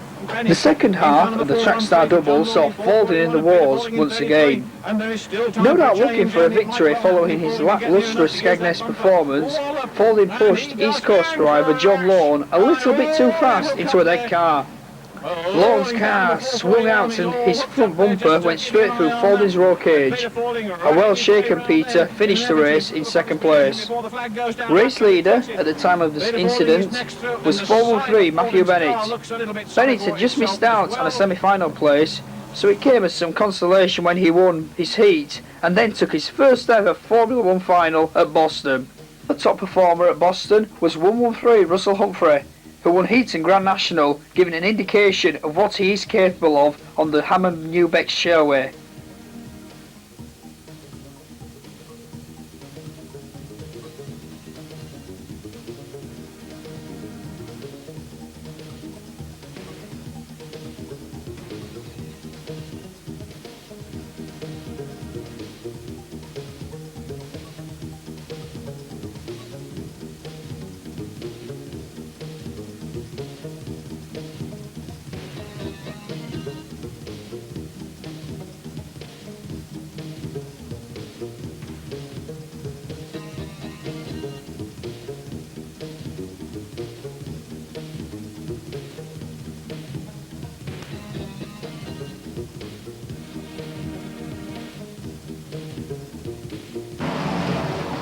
Away goes Des Chandler in 213, so does Steve Hodgson in 172. August. Car number 413, putting it all together rather nicely. It'll be half-time or halfway next time, Mrs. Starlow. City 121, getting safely around there. Matthew Bennett nicely placed as well in 413, and he swings past Steve Tony Brown, in fact getting in the way of the oncoming traffic on that occasion. Bradford's July session saw heats won by Peter Folding, Frankie Wayman Sr. and Dave Beresford, but once again the final was won by John Lund. This time it was Russ Humphreys doing the running. Lund reached Humphreys on the last lap, and a slight push into turn 3 gave John the #1 position and his third Odsal final of 1992, leaving no one in doubt that Lund was the #1 contender for the 92 gold. Racing well at the July Bradford was New Zealander Graham Barr, the first of the flood of drivers racing at Bradford to get experience for the World Final meeting, an event which was getting closer by the day. Second and third places, and it's happening again. Well, into the fence they go. 272 and 216.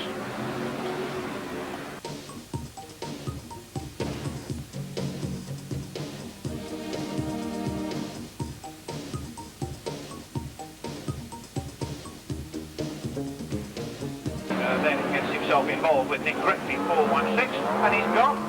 And he's 97. Murray Harrison. Oh, and look at this lot. Around goes Paul Harrison in number 2. He's caught up with Richard Mason. Fancy men amongst them. Oh, and it's happening again. 3 reds this time. 97 Murray Harrison, 213. Des Chandler at 98 Les Spencer.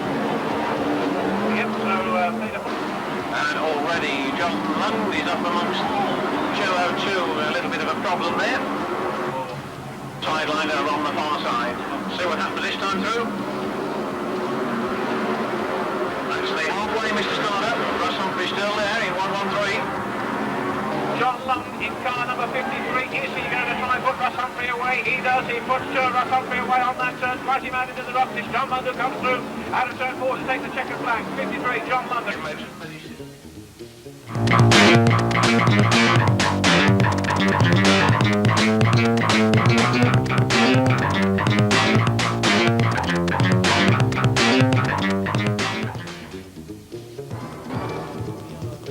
In the world of stock car racing, the word August could only mean semi-final time, and 1992 saw the World Championship events going to Hartlepool, Boston and Long Eaton.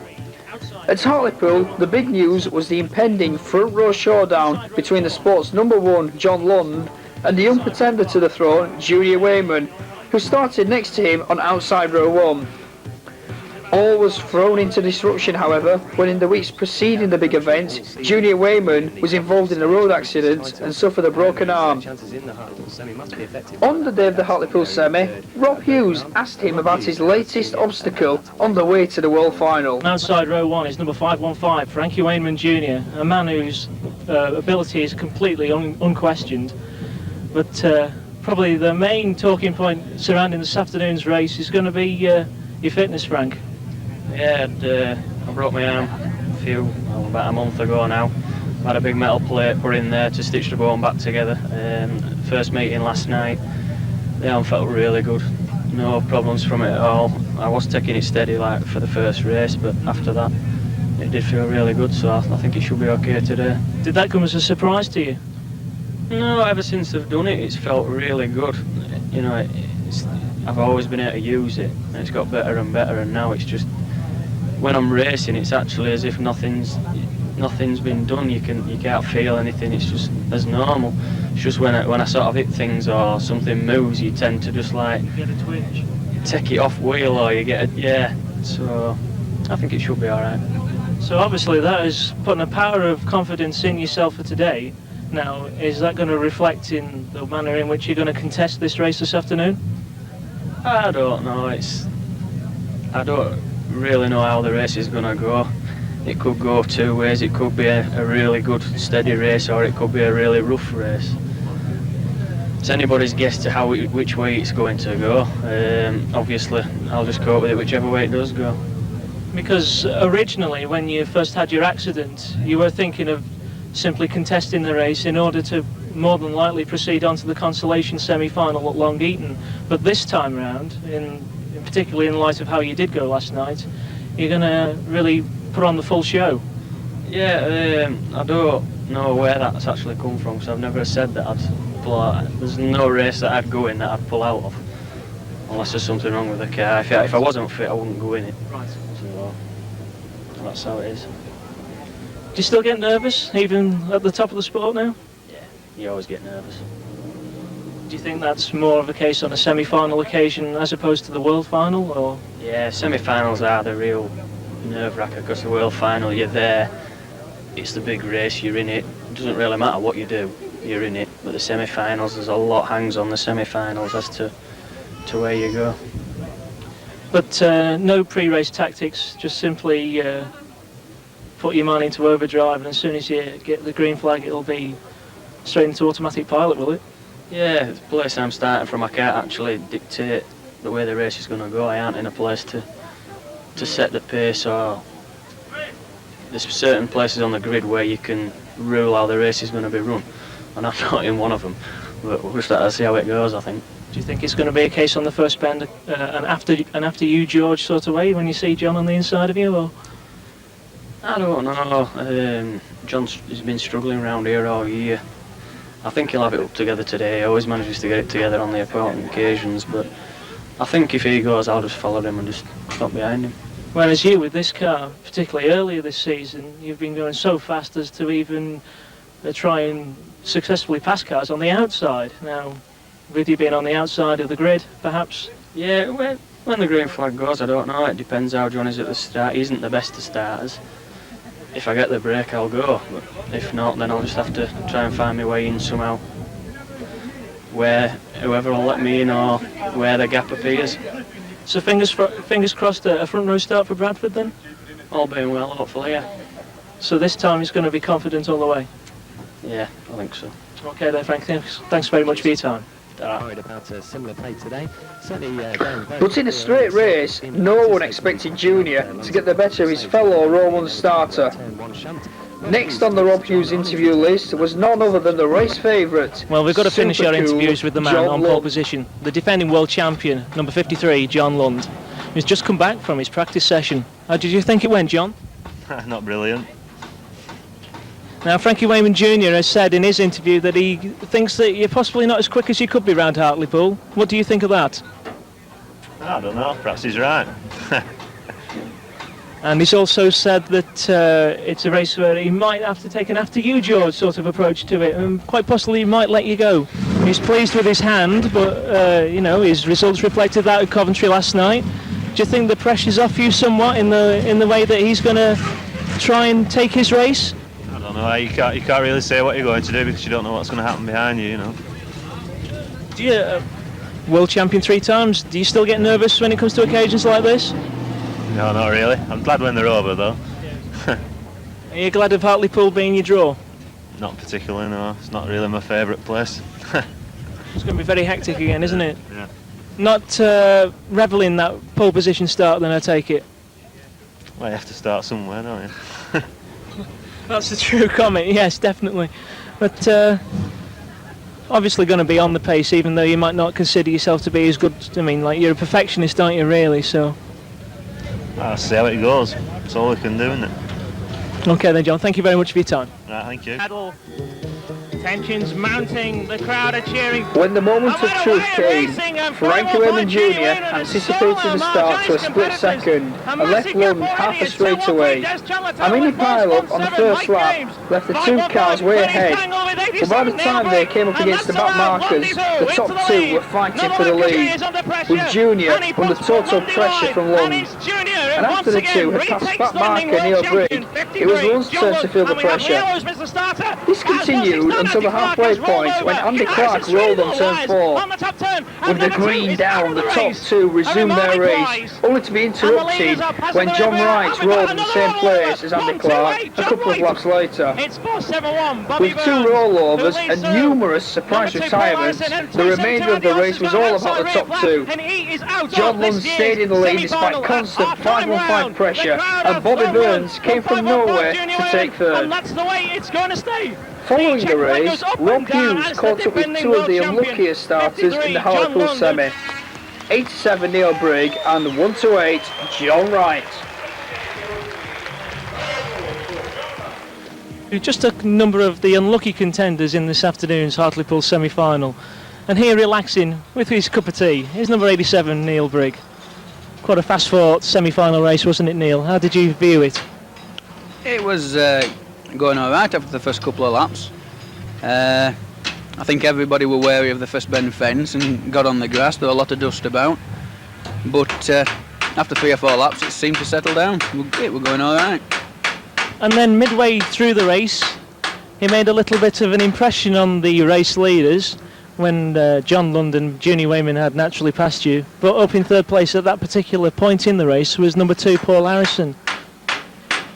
Was he 3rd? Oh, at the end of the first half of the race, when 169 rolled over, I think he must have been having a kamikaze attack or something, because he seemed to come wailing in the side and took me inside, broke me inside disc.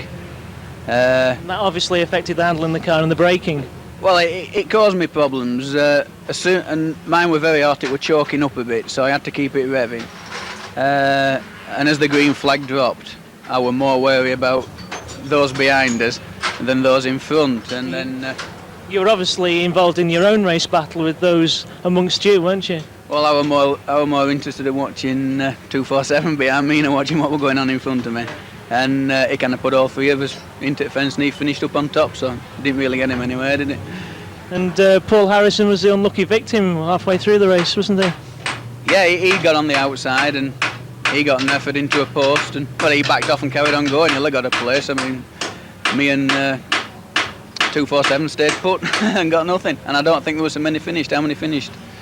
I think we may have got 10 through, but Yeah. you know, at I least mean, another 10 were gone. There were drivers that were kind of pulled off sitting in the cars, weren't there? And then the second lot of waved yellows put the belts back, well, not put the belts back on, but started it on and carried on going. So, I mean, they did right. Everyone said all along it was going to be a finishing race, didn't they? And I just didn't finish, but that's the way it goes, isn't it? But the defending world champion 53, John Lund, has got through to start the world championship on row 1. Are you pleased with that? Yeah, right enough. I mean, you've got to feel for Young'un though, haven't you? I mean, what is it, 2 weeks ago, broke his arm. Plated up, the bionic man, races around for second. You just got to take your hat after that lad, haven't you? You know, fantastic.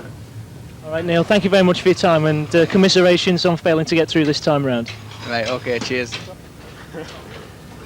Another unlucky contestant here at Hartlepool Raceway in this afternoon's semi-final was a rather busy 128 John Wright. John, are you there? Yes, I'm here. You rolled over. How did it happen? I was trying to make a few places up really, and I went in a bit hard on Derek Fairhurst, and he took Thornton in, but I jumped out of gear and I couldn't get away quick enough, and I think Richard just kept his foot down and pushed me over. But yeah, it was a bit dodgy for a moment, like, but we're all right. 1 minute you were bouncing around with the bumper work, and the next minute you were seeing the sky. Yes, yeah, I've seen the cars going past, as long as they don't run into me, I'll be all right. But we've got a bit of a petrol leak on, so it was a bit of a dodgy for a moment. But Quite a hairy moment then, eh? yeah, but we had a fireproof gear, so we'll be all right. But hopefully we're going to Long Eaton now, and we're going to have to win that. You don't look too disappointed anyway. Well, I'm glad I was in there battling. You know, it hadn't been no good if the car hadn't been going too well and I'd been riding round. You know, I'd have probably got the same anyway, but at least I was happy with the car. Hopefully we can go out and make amends in the consolation. Well, the crowd seemed to enjoy the race. What do you think about that? I don't know really, it was a funny start because it all happened down the home straight really. I got through it, I think I must have been lying well, but then I got tangled. But it seemed alright, it's been better. So Hartlepool's lived up to its expectations for you then, has it? Not really, I was expecting to qualify. Never mind, John. Perhaps good luck next time round at Long Eaton. Hopefully, yeah. Okay, thank you very much for your time. But to the Boston semi, much was made by the track start publicity machine of the rivalry existing between front row starters Peter Falding and Jane Beam. Jane can be seen here depositing a Peter in the July meeting at Birmingham. It was tarmac victories like these which put her on row 1 at Boston. Other points of interest leading up to the big race included Richard Mason's row 2 start, guaranteed for him by his June qualifying victories. Another interesting, a relaxed Peter Falding shrugged off the Boston semi coverage with his views on the big race. Tonight's semi-final on the inside row 1 at Boston is Peter Falding, 33. Peter, Jane Bean starting alongside it. There's been a lot made of your rivalry here. What observations can you make on that for the semi-final tonight? In what way do you mean? Well, you were having fun and games at Skegness not too long ago, and she put you out of the Birmingham final to win that, and there's been all these leaflets circulated and things that say it's one or other of you that's going to go out on turn 1. Would that be the case? No idea, it depends if she's going to do me, doesn't it? But you've got no plans to take her out and get rid of her on turn 1? No. What's your Boston form been like this season? Well, it's alright being on track, but I haven't fetched a boat with me for today. Yeah, we've been down to Boston this morning, and turns 1 and 2 are underwater at the moment. It's going to be very slippy indeed. Does that hold any worries for you? Thing is, if somebody's going to take you out, they're going to take you out, whether it's wet or not, aren't they? Does that worry you that someone might take you out? No, because if it's going to happen, it's going to happen, isn't it? No point worrying about it. Is there anyone you can mark down on the grid that might have one to put over on you? Everybody, I would think, at some time. Should we get through to Bradford? What sort of form you got at the Odsal Bowl this year? Not being going too bad, not being as quick as John Lund, but fairly reasonable. Would you prefer to win your semi and start alongside John, or come second and start in behind him for Bradford? Sooner win. Pays more money. And you reckon you could beat him round Bradford, or you got some changes to think about? Don't know. On present form, I would say all can happen in a world final, wouldn't it? Yeah, and obviously going back to last year, you've won that as good as, and got taken out by that marquee. Doubly keen to get that gold roof on this year. I keep trying every year to win it, but I've won it once, and there's not many people that's won it at all, so I've got one up on a lot of people, and I'd like to win it again. I keep getting eluded. You got another couple of rostering finishes to your name as well. You've been quite successful in semi-finals as well. You've gone through every year since '85, I think. Yeah. Is there any knack to it, or is it just luck? No, I just, if you're going, like I say, if somebody's going to take you out, they're going to take you out. There's no point worrying about it, is there? And I just don't bother, and just get going and just do your own thing and just try and conserve your tyres and everything. And if somebody's quicker than you, there's no point holding them up. You may as well just let them go, take your place. And Dave Barris and Richard Mason start behind you. Both of them are fair drivers. They're not likely to send you into the wires on turn one, I wouldn't have thought. I would think anybody up front is going to like try and get going and let race get going and then sort it out, other than do it first bend. So if they do it first bend, they're not going to get away from rest at pipe, because at Boston everybody seems to bounce out at fence, so it's going to collect all traffic. Probably end up, I think it'll be stopped a couple of times. It's certainly going to be interesting anyway on a very greasy track. It looks like, so best of luck, and we'll see you at Bradford. Yeah. Thanks very much. And the power is coming on, and the second semi-final is underway with the green flag down on the Boston semi. Jane Bean surged into the lead, with Peter Baldwin immediately behind.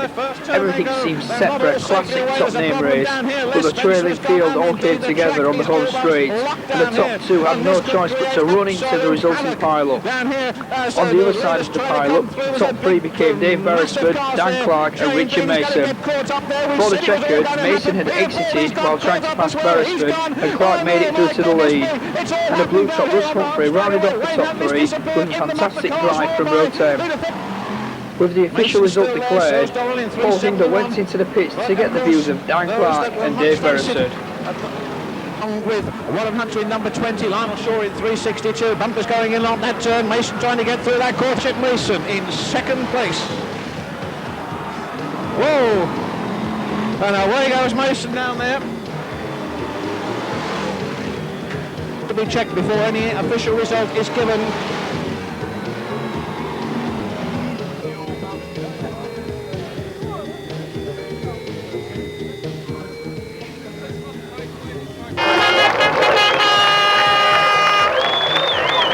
The winner of the 1992 Boston semi-final, putting himself on row one at Bradford, 2:03, Danny Clark. Danny, highlight of your career? Well, yeah, for today anyway. You had the second at Coventry, of course, in a world final itself in '83. That was a pretty good moment as well. I think that was a good moment, yeah. Semi-final race itself, could you see in your mirrors as you came down the home straight, everyone else behind you was going out? Yeah, I saw quite a lot of it, believe it or not. I did look in my mirrors quite a lot, funnily enough, and I could see things happening. So I was ready for most things. And obviously they were giving Bez the lead, but you knew you were there. I knew I was there, as long as they knew I was there. That was.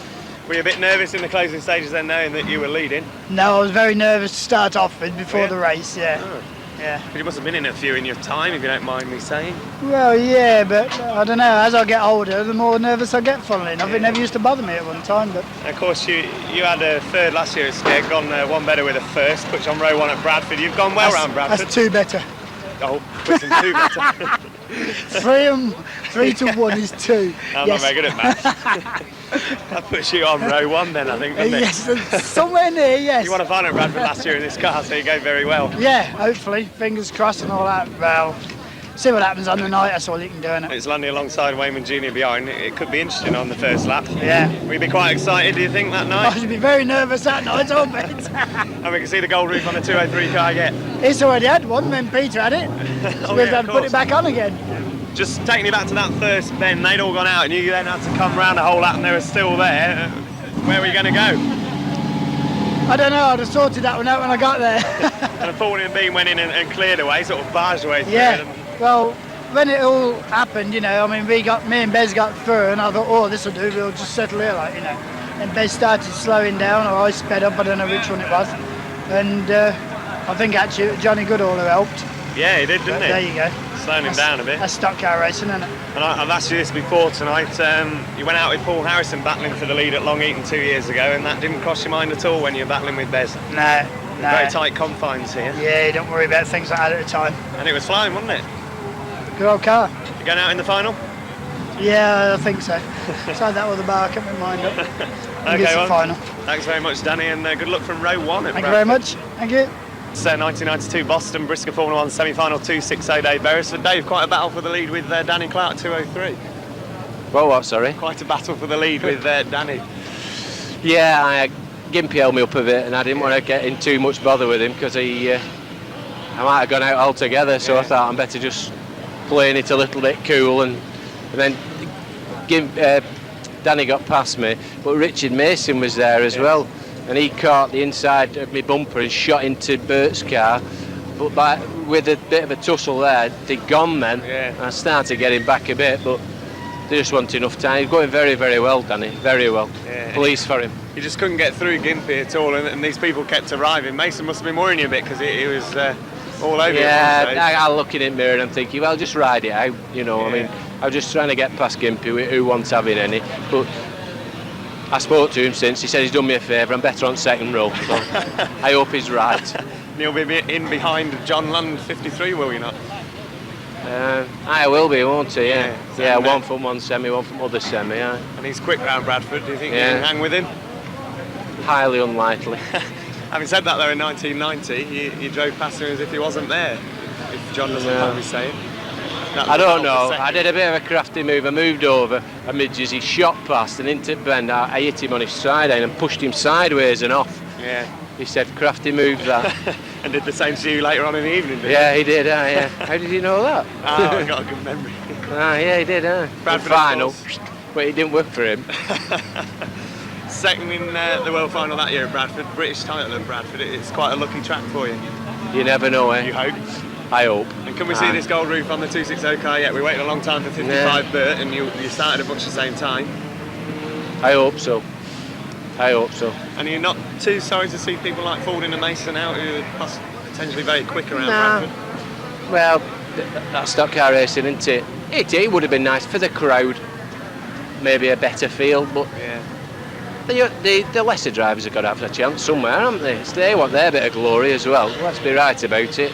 It's nice to see all the top men, but on the other hand, let's have some of these other lads with a bit of glory. It'll give them a good morale boost. But even so, if I can take one of your quotes, it'll still be like Death Race 2000, I think, out there. Would you agree? Oh, it'll be a bit quick, won't it? Yeah, it'll be a bit quick. Okay, well then, as long as you have fun in the World Final. That's what it's all about, isn't it? Well done on your second place today. Great, thanks very much. Cheers.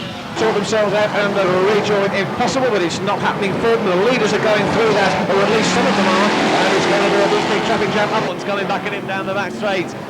Craig Smith 407 exiting in a cloud of Weekend smoke break down from the Gold Trail, which featured the best meeting yet at 92 Birmingham. Beautiful John Sage, and they take Chris Elwell up into the bank, so Elwell in 501's gone. John Sage and his car on the banking as well in the 9. A further 4 cars turned up, and the attending spectators were treated to free full-field races. Looking for UK practice at the August Birmingham was overseas world final entrant Frank van Vroonhoven, who was racing a Maynard prepared machine, but failed to get the grip of tarmac in his first UK race.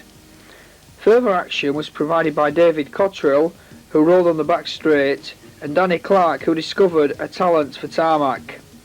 And of course, David Toulson, who in the closing stages of Heat 2 managed to park his car on the 97 machine of Murray Harrison.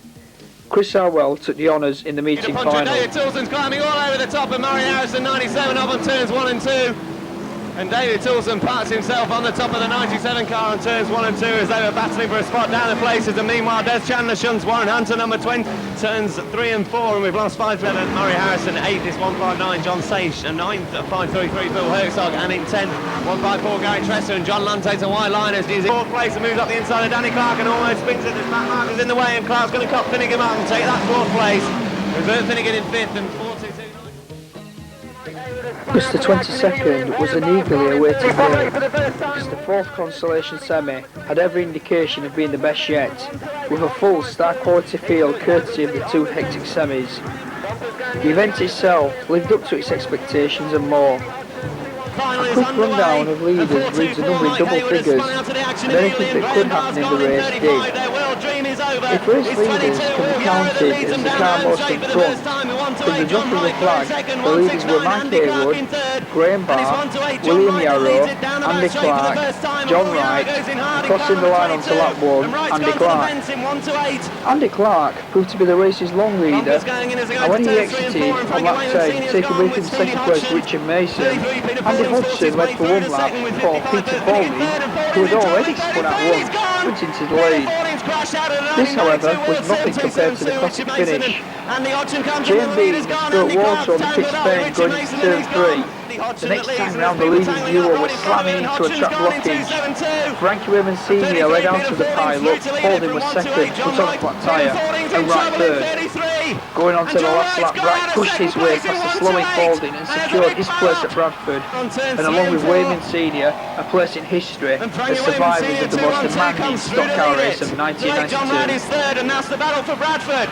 33, Peter Foley loses out, and John Wright's gone through the second in 128 down the back straight for the last time. And it's Frankie Wayman Sr. 212 who's going to come through to win the UK consolation semi-final. And 128, John Wright is going to take that second spot and go to Bradford on September the 19th. He takes second. What a tremendous consolation semi-final. Frankie Wayman Sr. 212 wins his third UK consolation. Once a year, the top men in Bristol put England behind them and take the short trip across the Channel to compete for the fastest championship in Formula 1 stock cars. This year, the heavens opened as the drivers went out for practicing and the big race was held on a long, wet track. Good Kaiser was the early leader, but by lap 7, Holden had moved from his row 3 start into the lead, and by the end of the 20-lap event had increased his lead to over half a lap over the second place man, resulting in a well-celebrated, if unexpected, race win. The official results show them whitewash for the UK, with second place going to John Lund, third to Chris Elwell and fourth to Nigel Wharton. However, this was to be the last UK victory of the day. The closest thing to a victory, following the long track, was Nigel Wharton's Jack Class Memorial Trophy second. Following the big race, Peter told them the day's drama. Takes the lead there. And takes the lead in his long track world championship. As they come into the home stretch, it's England.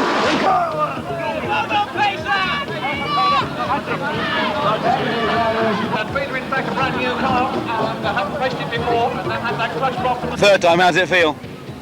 Wet. Before you actually got out there for the race proper, there were lots of problems out there. You were screaming, could you have some practice laps? What was the real problem? I did my first practice I went out, did my clutch, and I got no drive at all. So we came back and we did away with clutch, and we just like run it straight in gear like a sprinter. So in fact you raced without a clutch? Yeah.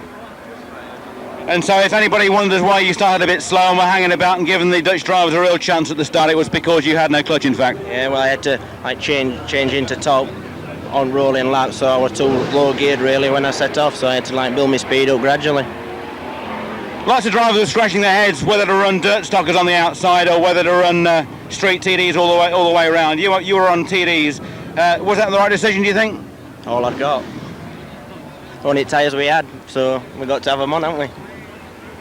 The only driver that made real progress in the field that you probably didn't even see because it was quite a way behind you was Chris Elwell. He was running dirt stockers on the outside. He ran from row 10 all the way up to third. Nevertheless, you on your street TDs. What was it like? Was it very twitchy in every corner? Worse down straights because you're right, aquaplaning through puddles and that. But on corners, it was pretty good. As far as the car goes, I understand that you only just got it finished in time. When did you get the car finished? About 10 o'clock on Thursday night before we left at 4 o'clock Friday morning to come here. We hadn't tried it no nothing. So you tried it on no track anywhere? No. I was going to go to Northampton on Thursday and I had trouble with clutch. Only thing I did, I weighed it at work before we set off with it. And I had trouble with clutch then, but we thought we'd fixed it and then we loaded up to come here. And you're running a small block, presumably that means to you that the small blocks are the way to go in the future? Well, the thing is, they're a cheaper engine, aren't they? Well, Peter, a lot of English fans and I'm sure a lot of Dutch fans will be very, very pleased that you've won this race. You're very popular in Holland as well as in England. All the very best to you, and it's a pity about the English short track world final, but maybe the long track is some kind of compensation. Yeah, I think I'll still be at Bradford. And the starters orders then. Just one more major fixture was to take place before the magical month of September. The World Final Preview clutch start meeting at Bradford. The August 31st Bank Holiday Monday session saw both visiting New Zealanders racing to gain vital last-minute experience. Greg Johnston, racing the Linton Shale car, took 7th in the heat and a surprise 5th in the final. Another driver racing for experience was Bobby Burns, who impressed with some very aggressive drives. What everyone remembers first, and the night's final went to Peter Faulding, who had travelled home from Holland the previous night to take part at the Bradford meeting. Also racing was Matthew Bennett, who rode in a big way in Heat 3, and Dave King, who impressed with Heat 2nd in his first appearance at Odsal. 234, Matthew Bennett, 236, Mike Hines, and a long way already, they got one run. And they charge away to turn one once again. The car once it's 9 making a move from the blues, but he's shunted into the turn, and Matthew Bennett's right over in 413. And wait.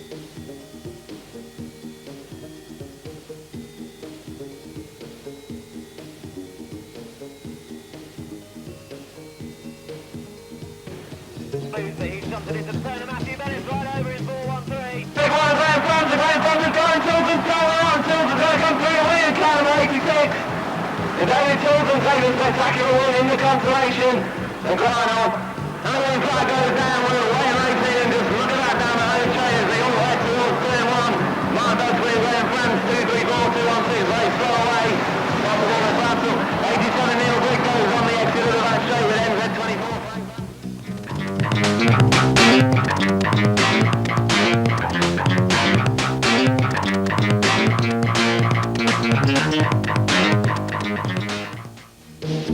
Lund is almost certainly the best driver racing Formula One stock cars today. Since winning the 1987 World Final at Bellevue, he has been at the forefront of the sport.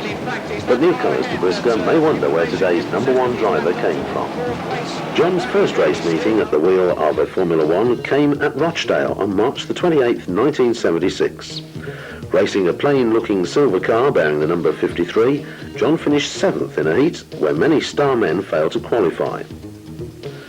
1976 is remembered as the heady mid-70s, a time when you didn't need to venture out of an area within 40 miles of Manchester to be able to see racing every Saturday and Sunday. A look back at the May edition of Stockcar Monthly showed Stu Smith with 307 national points. Second place Willie Harrison had 214, and Doug Cronshaw had 205.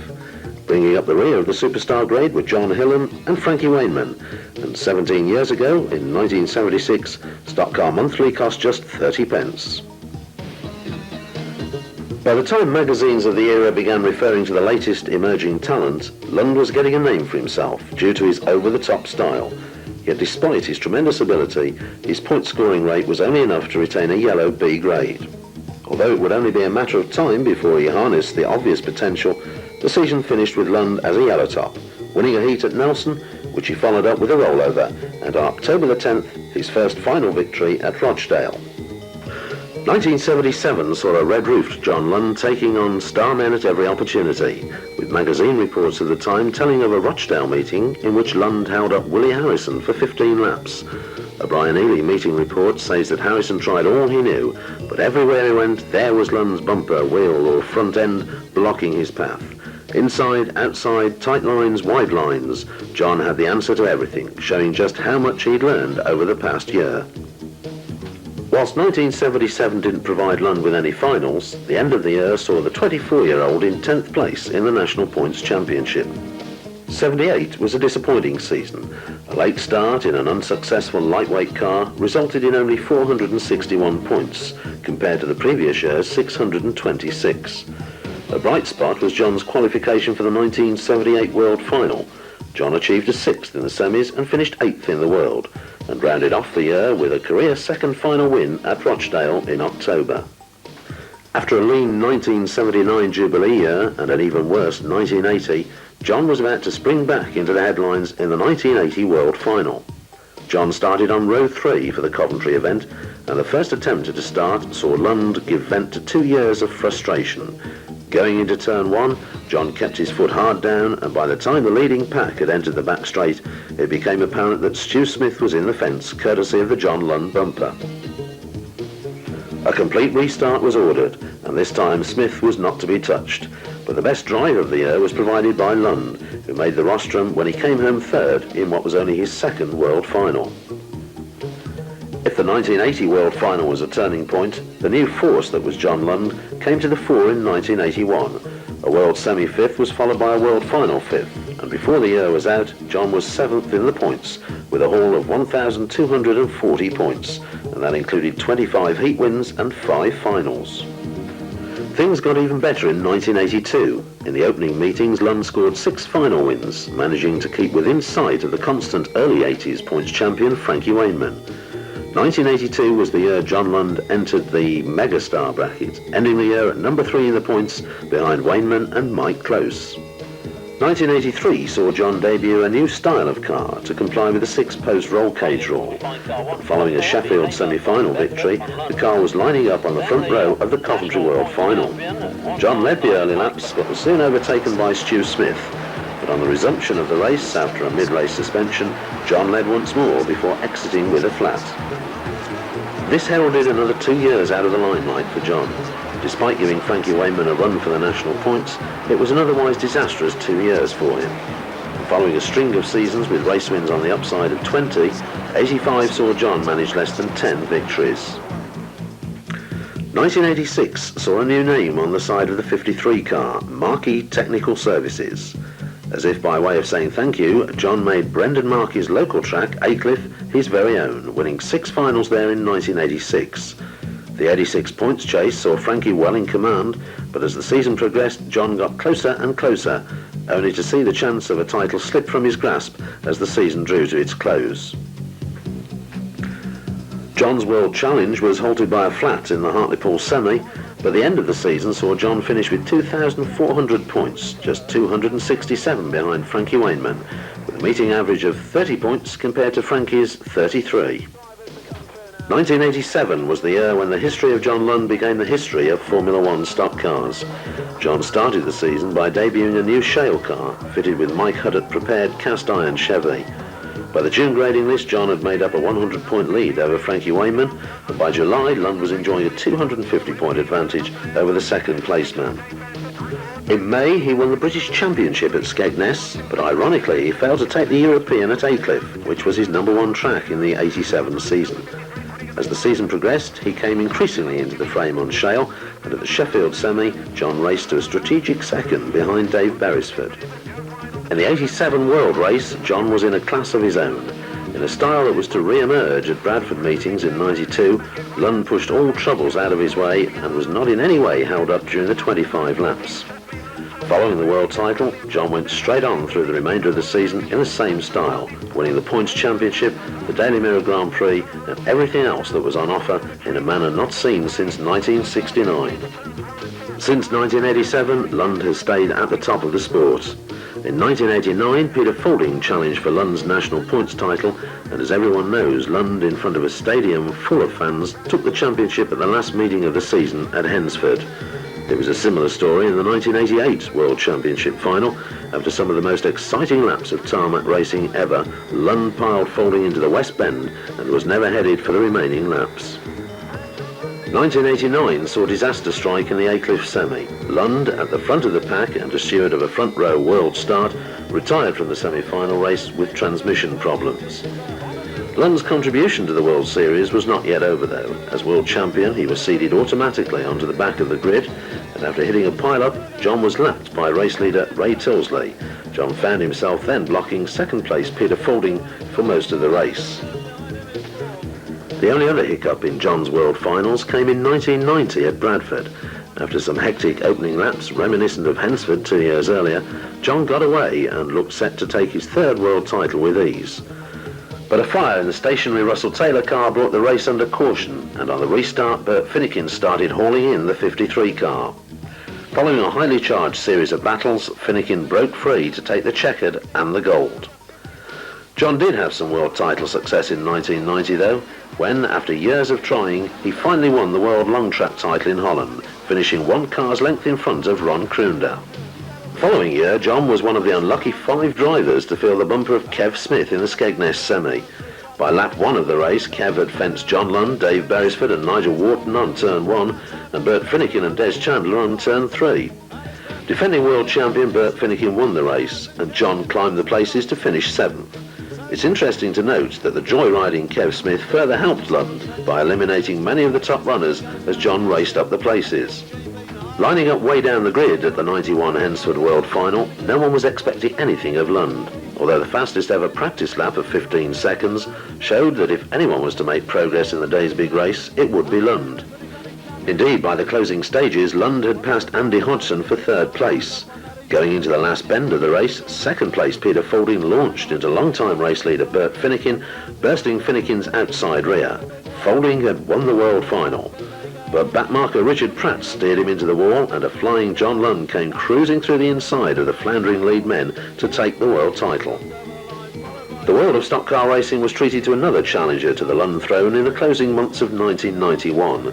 Taking on 53 in the Stock Car Magazine Grand Prix Series was Junior Wayneman, who got rid of Lund in the Long Eaton final. So with 91 coming to a close, the rivalries were placed for an electrifying 92 showdown.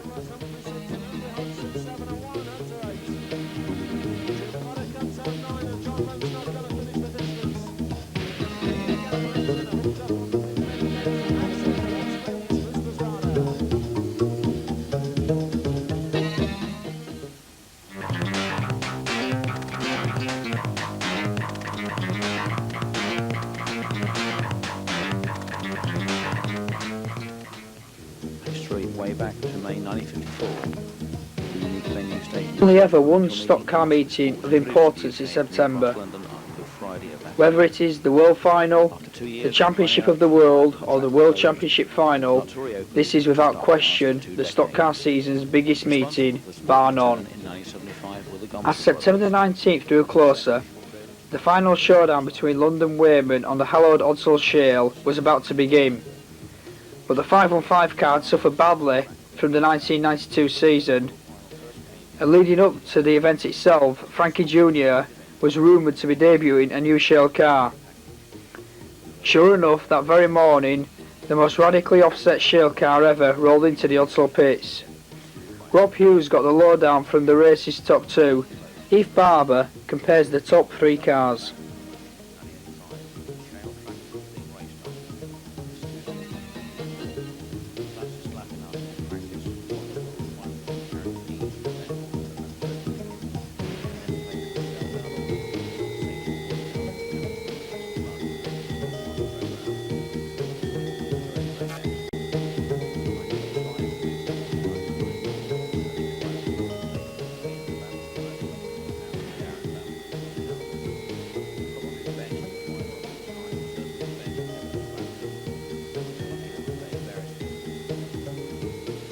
Like I said at semi-final meeting, your nerves come on semi-finals. We're in it tonight. Just another race really. Whatever happens will happen. You're there, that's the main thing. Yeah, you're there. You've done the work. Just see how the race goes now.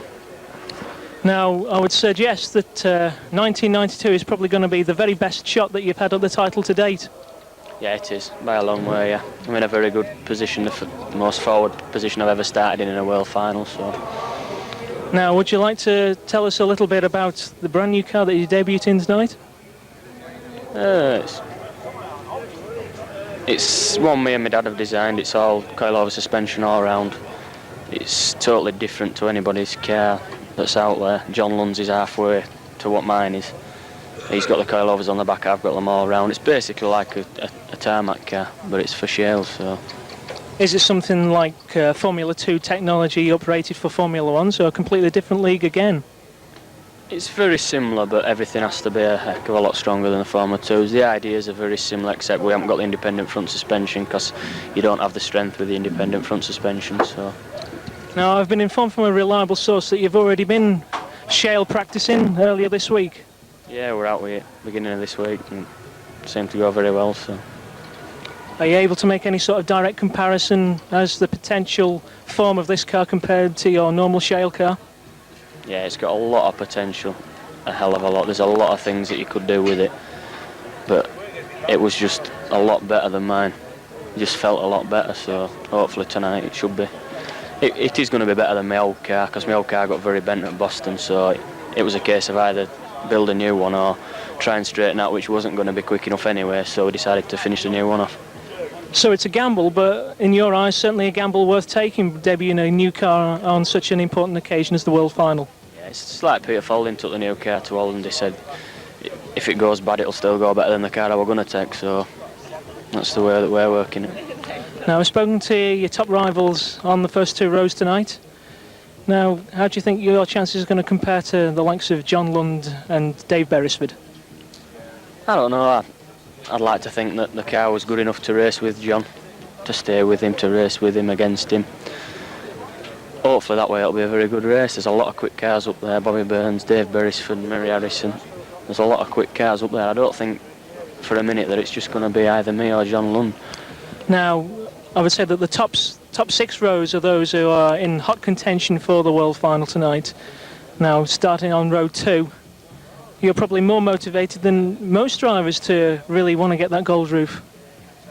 Yeah, it's something that it's every driver's dream to win it. If it comes tonight, then we'll be going for it. But OK then, Frankie, it sounds like you're really going to go for it. Do you think when you start out on your parade lap, you might show a little bit of showmanship like you did in the '89 World Final for the crowd? I don't know, you've got to do something to entertain them. That's what we're here for. So before the race and during the race, entertainment is going to be on the bill from 515? Yeah, it's got to be. That's the way we all race. So. OK then, if you actually manage to get the gold roof tonight, I'm sure you're going to make a very good ambassador for the sport. Thank you very much. Okay. Dramatic new car from Frankie Wayman Jr. Radical in all respects for racing on shale surfaces. Coil sprung on each corner and radius arms, a very, very offset differential to add inside weight to the car, and no doubt axles offset also, judging from the inset on that inside back wheel. The plan is to put as much weight on the inside of the car as possible. Powered by a small block Chevy, not the big block that we've normally associated Frankie with as far as shale racing is concerned. Very pristinely presented there. A fascinating offer in prospect there, racing from the second row. The chances of this car being competitive first time out is obviously a very big question mark. Can he do it? Apparently the car has had a few laps around Scunthorpe in testing, just trying to get the feel of it, but it's unlikely that that those few laps of Scunthorpe will be enough to tell whether the car is going to be suitable for Bradford or not. And the shot from the back of the car shows the radical offset on those axles. Very, very offset. The outside of the axle is probably a good 12 inches further out than the inside. And when you combine that with the fact that the differential is well to the inside, you're going to have a car with very, very considerable offset weight. All of that is an excellent idea as long as you keep turning left, but the problems come if you have to turn right. If you have to turn right at any time on the oval track, you suddenly find yourself with a lot of weight on the inside and a very real tendency for the car to roll over. So it's a risk that he is taking with this car. It's very radical, it will be very quick, but the question remains, will it be sufficiently sorted in the suspension department to make it go on the big race? World Final on the pole position is Midland-based driver 203, Danny Clark. First question, Dan, is the pressure on? Yep. Yep. That's it. It's on.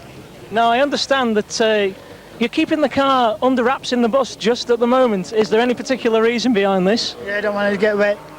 I understood that you've got a little secret package back there. Don't take any notice of rumours. So, is it a case of when the green flag drops, well... Yeah, what they say. Yeah. You could say that, couldn't you? Yeah, you could. Yeah. And what about the rivals around you tonight? John Lund, Dave Beresford, Frankie Jr. Do you think you've got the measure of them? Worry about it when the green flag drops. It's time to worry, innit? Don't know. So you're just feeling you're feeling a little bit... Who knows? You're feeling a little bit non-committal at the moment. I'm very nervous. Oh, I see. Yeah. So how are you feeling inside then? Butterflies all over the place? Yeah, not too bad at the moment, but I suppose it will be another half hour or an hour. Have you managed to eat today? Oh yeah, I mean dinner before I come. I'm not nervous. And do you think you're going to give a big cheer out to the big contingent of Danny Clark fans out there tonight? Yeah, I'll bet, no doubt. There'll be at least 3 shouting. Right, make sure you put on a good performance for those 3 people then, okay? Yeah, thanks very much. Thanks. Another car just being unloaded, the other front row car alongside John Lund, the Dan Clark car built by Peter Folding some time ago. It's a car that has been performing surprisingly well of late. It won the semi-final at Boston, which was Dan's best performance of the year, certainly in terms of big race win, because he hasn't won a final so far this year, or at least he hadn't won a final prior to that semi-final. But a week later, he took the car to Buxton and won the final on tarmac, and it's just simply not a tarmac car. So this is a real dark horse. Dan Clark. Nobody is looking to Dan Clark to win this one. Nobody is putting any pressure on him. There's no talk about Dan Clark as being a likely winner of this year's World Final, but who knows?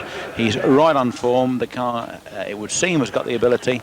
Dan's got the ability. Who knows? This might just be the big year for Dan Clark. A good many people are obviously placing you to be the favourite for tonight's race. Does that make you feel as if you're under any sort of pressure? No, not really, no. I think it's anybody's race. Definitely. There's so many cars and so many laps. Yeah. If anything, a lot of people would agree with you there. It seems quite wide open, particularly between the top men starting on the first 2 rows tonight. Yourself, there's Junior Wayman, Dave Beresford, and of course you can't discount Danny on the night. No, definitely not. I don't think, although you're starting on the front, I don't think you've a particularly better chance, because if there's a pile-up, as there was at Boston in one of the semi-finals, and you're first there, you've less chance of getting through than you have further down the grid, you know. And with the track being as wet and slippy as it appears to be, it's quite probable that there'll be plenty of pile-ups.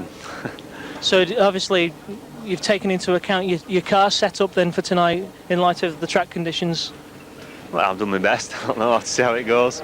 Are you happy with starting out on the outside of row 1 then? I don't mind, really. It depends how well the track drives, really. Now 30 laps is a long way. Do you think that'll give you ample time to put in your classic tactical drive?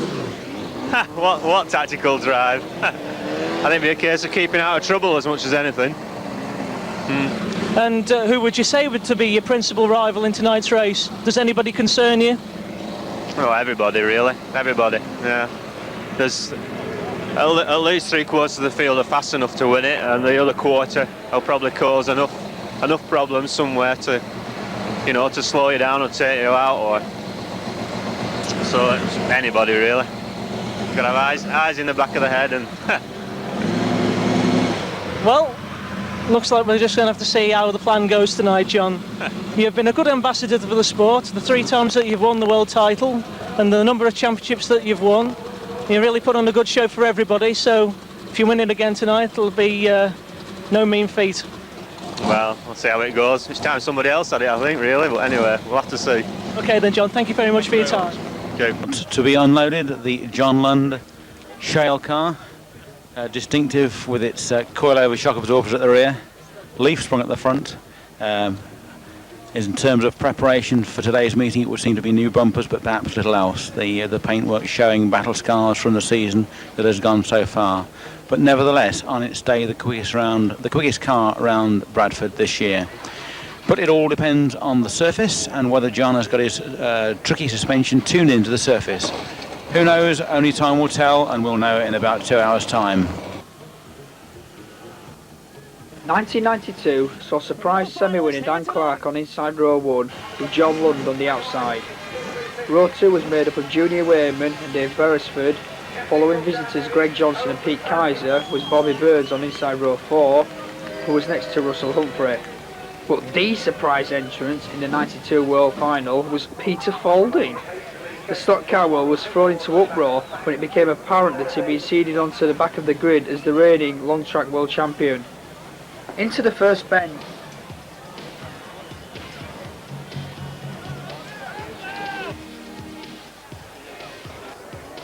All right, I think we're ready. It's quiet enough. Gentlemen, are you ready?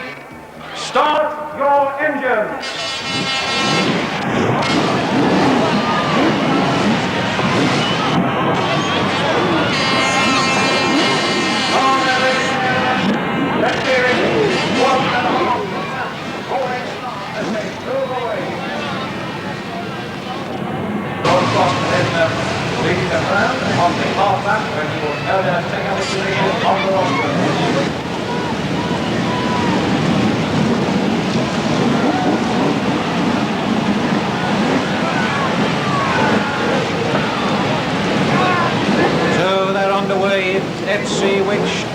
to the tactics that are going to be used by the front runners. It's a closely packed start, or it will be. They move slowly down the back straight for the last time into what will become turns 3 and 4 as we get underway. We've got a stall by the look of it. Looks as if he's fired up. Little push from Paul Harrison. And we're off. The green flag goes down in the 1992 sponsored Telegraph and Argus World Championship. Into the first bend, Dan Clark has already been finished off by Junior Wave, but caught to north of the part of the race. London Burst and Real Wave following lap after lap, rolling through the back markers. 2-6 Stockcar went one side of the block himself lumbering away. John then found himself racing the hardest races yet. The largest ever world final doing obstructing this path. He always pushed but never fought. And with second placeman Bobby Burns had to deal with the same problem. Lund devoted all of his huge talent to the task in hand. And after 30 laps in the lead position, the number 53 car passed the start line for its fourth goal group. 97, putting the pressure on all the way down that far side, and he watched him on that Beresford, chasing into the action there. Bumpers going in, John Lund in fact getting caught up, and so is the second and third placeman. Somebody's coming through on the inside. Is that going to make it into the stall? It looks as if it might, and it was Cowley in fact who went round, but he's probably not there. Oh, and Lundy still is though. In car number 50, that Murray Harrison might well be up there before long. Look at those bumpers going, really going. No serious problems around the raceway. Problems for this very experienced man about to try and retain his title. He's coming out of the turn now. The black and white flag goes up, and it's going to be another win by John Lund in car number 53. He crosses the line. He's there. He's done it. Second placeman Bobby Burns were interviewed straight after the lap of honour.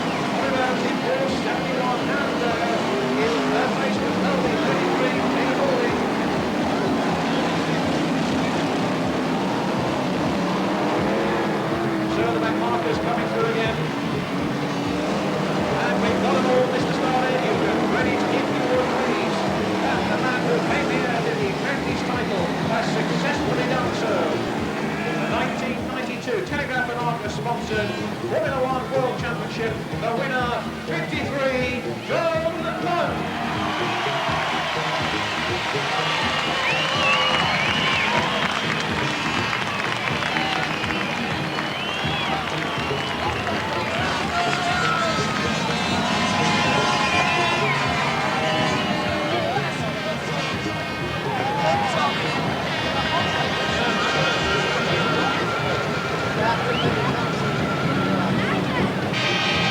There he is.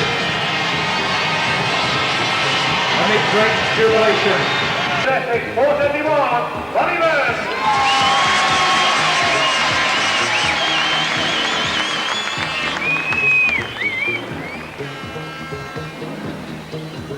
And the presentation to the 1992 Formula One World Champion is 53, John Lund.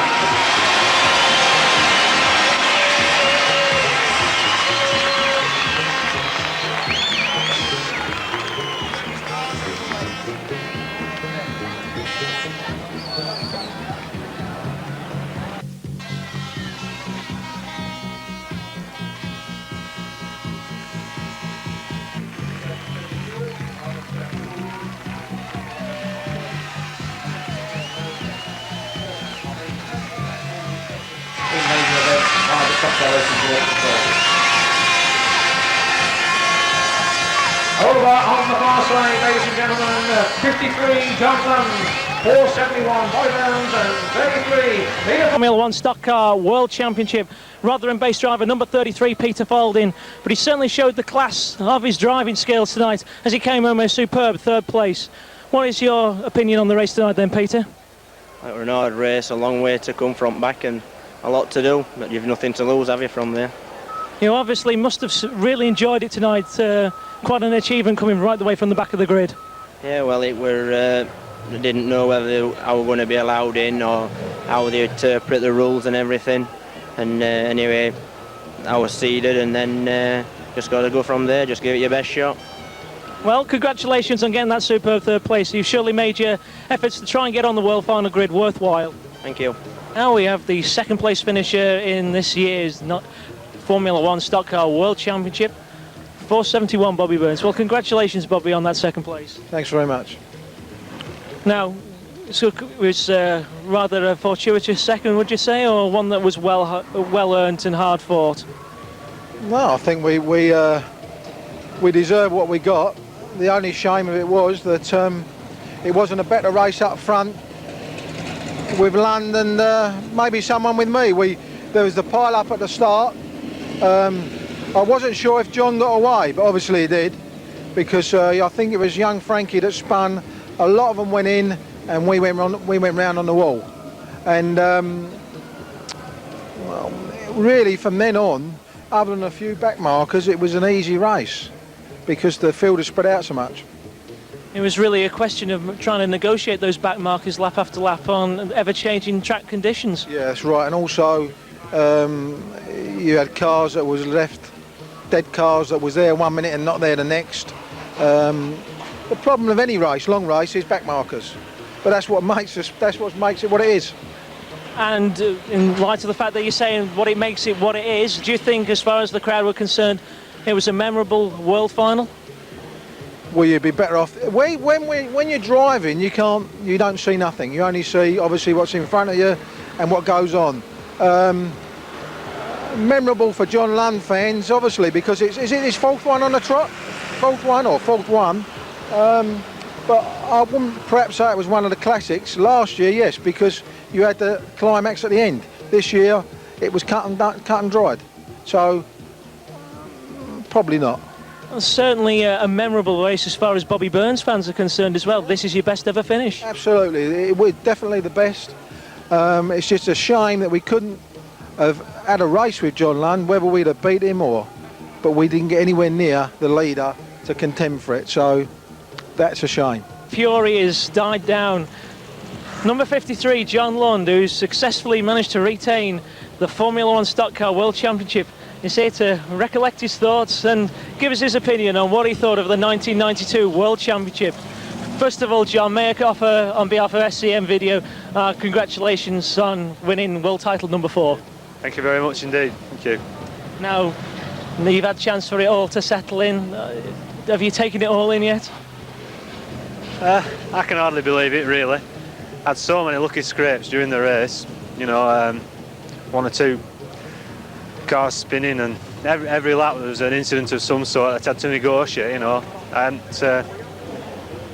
I just had so much luck, really. I mean, right at the very start, you knew that the track conditions were going to be somewhat precarious, and when the green flag dropped, you all powered into that very first turn. And you saw all sorts of chaos in your mirrors, no doubt, as you put your foot down.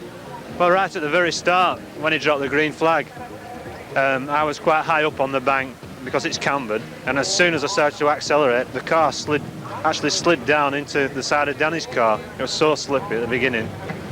But after the first couple of laps, although it was slippy, it was manageable, you know.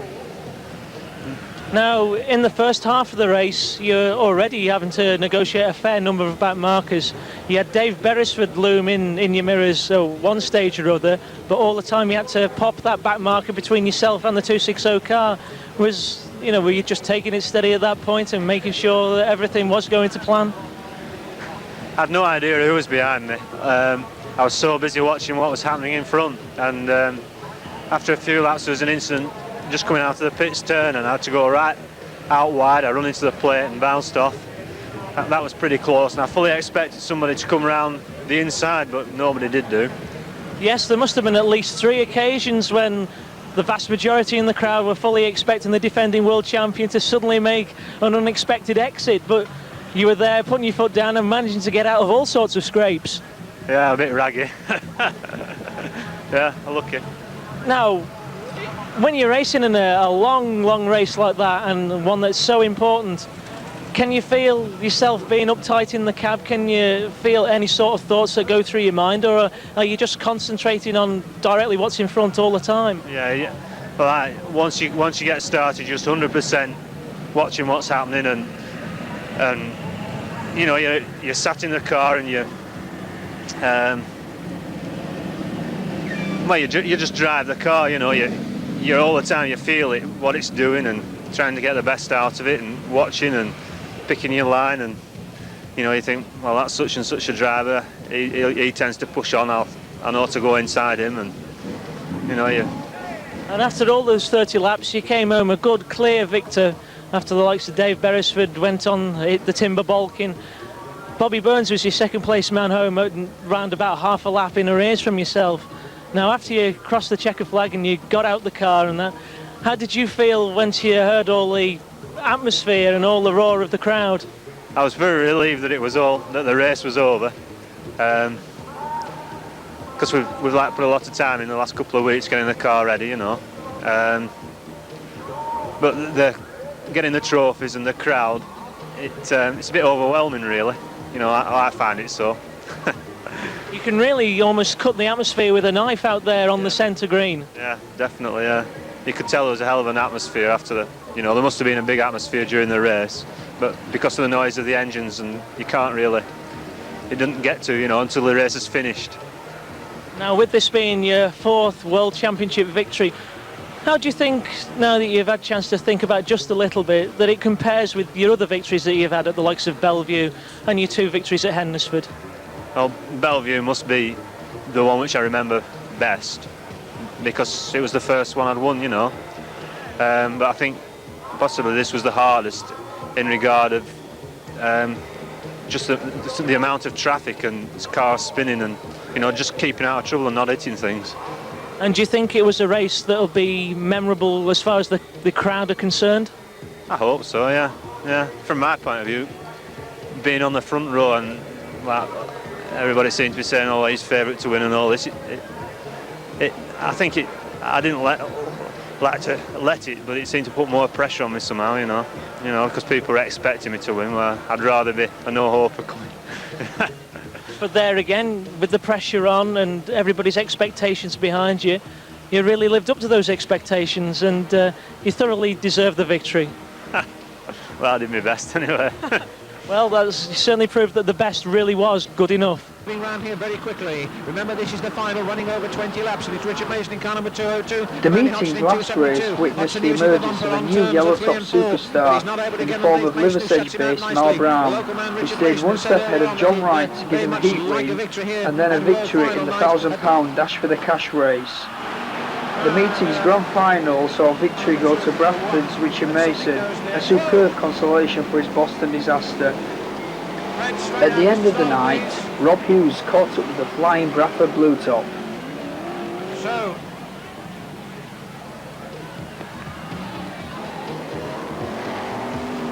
interested to see what's going to happen as Stardo Lawnbuster gets the checkered flag ready, because everybody's having to go, John Wright included.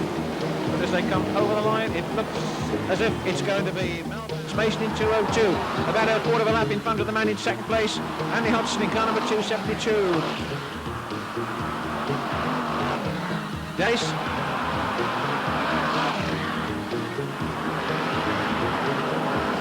So the rest of them finishing their full tour of Mason, who receives all sorts of atmosphere and support from all these guys who've got a little bit worse for drink, if you like. But you seem to have made all the breaks there in that grand final, and made a very good progress through the race. And what did you think to it? Yeah, I mean, it was an hard race. I also thought it was going to be, because you didn't know what track we were going to do, and there were a lot of cars. I got a good break, and I fought my way through, and it was a race that it was well worth winning, especially World Final night when everybody. Definitely. I mean, the use of the word to fight your way through, I mean, it was very apt as far as your race was concerned. It was a very hard charging sort of race, and the bumper work certainly came to the fore, didn't it? Yeah, you had to use bumper of it tonight. I mean, there's been a lot of bumper work tonight, there's been a lot of hassle, but luckily I've got out of it all, so it's paid off. Now, you won the grand final in 1990 on World Final night. You've done it again tonight. What do you think to that? Yeah, I'm salty, but trophies aren't the same. Better or worse? Worse. Back to that plastic again. Oh no, that can't be doing it. Particularly on a night like tonight. The silverware, I think, were poor tonight. And your reflections of the meeting as a whole, and your role in it? I wish I'd have been at World Final, but I paid for it at Boston, and it's paid off tonight. I've won final, so it's been alright, a good night for me, but it's dragged on a bit. I don't think the crowd have liked it going on too long, and they've been better just doing like half an hour's entertainment than getting straight on with racing. Yeah. Okay then, Richard, well, you're obviously quite delighted with that, and you're eager to get in the bar to celebrate your victory. Well, I could do with a pint. Cheers, mate. All right, cheers.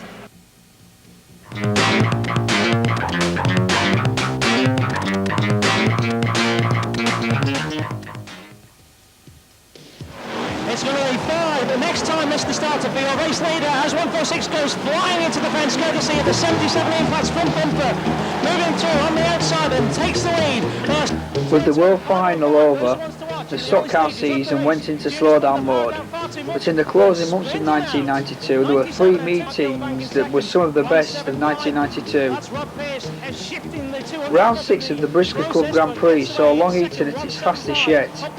A 1992 record of 62 cars booked in and brought all the expected action with them.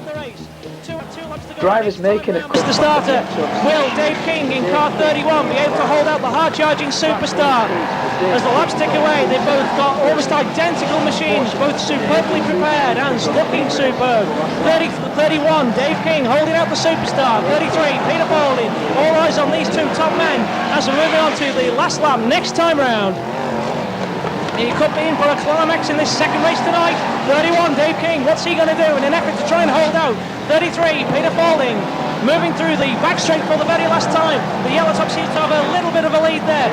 And Balding's going to be denied the killer punch, moving through the turns for the very last time. Will the yellow top hold out? Oh, what a superb spin out. 33 takes King straight out. Everybody's on the feet. And 175, Rob Pearce steals the second heat of the night. What a superb culmination to the second Briscoe Formula 1 race. 4-1-3, Matt Bennett is fighting away with 4-3-6, Richard Knight moving through the pits turn. Danny Clark tangled. Heat 3 went to Bobby Burns, and the consolation saw victory go to Jim Potter. Bert Finicum won the final, the second in 2 consecutive Long Eaton meetings, after Dave King was demoted due to overtaking under caution. The Grand National saw another near win for King, which we go to next. 188, fourth place. 5.33, Phil Herzog puts the power on 2 wide and goes hurtling out. It's going to be 5 next time, Mr. Starter. We've got an incident on the back straight for car 14, Roger Bromwell, Wally Pittham, and everybody's got to try and avoid that car that's tenuously strung out on the back straight. Flying through on the in out again, losing time and traction, but desperate to get back on terms. With 31, Dave King pushing him round. 159 in there with 131, Richard Thornton. Here comes the Starman charging down the home straight. We've got a spinner out and it's 109 Feds. Pushing on 175, Rob Pearce. Number 98, Les Car. 97, Murray Harrison takes out. Number 10, we have a rollover. Les has got to watch out for his back bend. It's 471, Bobby Burns throws that, tries to turn him in onto the infield. Action all the way, and Bobby's gone flying out of the grand final. The lap's ticking away, and Baldwin increases his lead. 31, Dave King in a very similar car, is still in there as well. And 98, Les Spencer does the deal on 33. Peter Baldwin taking Wayman Jr. He leads through the Starman, but it looks like he's going to leave his challenge far too late in the Grand National. Number 20, Warren Hunter, determined to take the advantage. Moving on through on the inside of 175, Rob Pearce. And the laps are ticking away, and he's closing down the gap between himself and the flying yellow top. 31, Dave King. 5-1-5, Frankie Wayman Jr. having a quiet race in the Grand National by all accounts. And he's away and clear of the 4th place man, 2-6-0, Dave Beresford. In 5th is 2-1-3, Des Chandler. And the 2-2 board goes out for your race leader, 31, Dave King. Sparks could still fly yet as number 20, Warren Hunter, closes him down. And they both hurtle down the back straight. 2-1-2, Frankie Wayman still poddling on the outside. But it's these two guys being passed to show the 1 lap to go board this time round. 31 and number 20, and will Warren Hunter do the deal on the race leader? 31, Dave King. He's going to wind up that big 510 Chevy, puts the bumper in, bumper's flying, the yellow top goes wide, and Hunter shoots it on through. Superb manoeuvring, classic stock car racing, and the checkered flag goes down to Preston-based number 20, Warren Hunter. In surviving second despite a flat tyre is 31, Dave King, and coming home third is 5-1-5, Frankie Wayman Jr. And what a superb conclusion tonight's racing here at the Long Eaton Sports Stadium. Losing through, receiving the bump for 8-3 miler initially. Bradford's 31st of October meeting was easily the best of the year. Each race saw leadership battles going down to the last lap. Popular victories were also the order of the day, with race wins going to John Wright, Les Spencer, John Lund, Mark Duxbury. The final went to Mal Brown, and the Grand Prix Grandmasters final went to Phil Smith. We joined the first race of the night, which saw the lead fall out between John Wright and Mal Brown. These fast-moving men who are seeking to get through on the inside every lap. 169 Andy Clark, he takes out the 24 car, Elisa Harter out here on the pit turn. 402, that's Andre Zhang, he receives the bumper for 109. Phil Smith tries to tangle him through, but the 109 car gets through, and Zhang is having quite a race in this very first event of his. So your leader is 34 Mal Brown, he receives the number 1 signal from Lorne Foster, Mr. Starter. 218, that's Derek Fairhurst who flatters into the fence on the home straight. 202, Richard Mason goes through, Andre Zhang receiving a big one and just about gets out of a pile which takes out 3 cars including 212 Frankie Raymond, and Zhang is out in a heap of steam on turns number 2.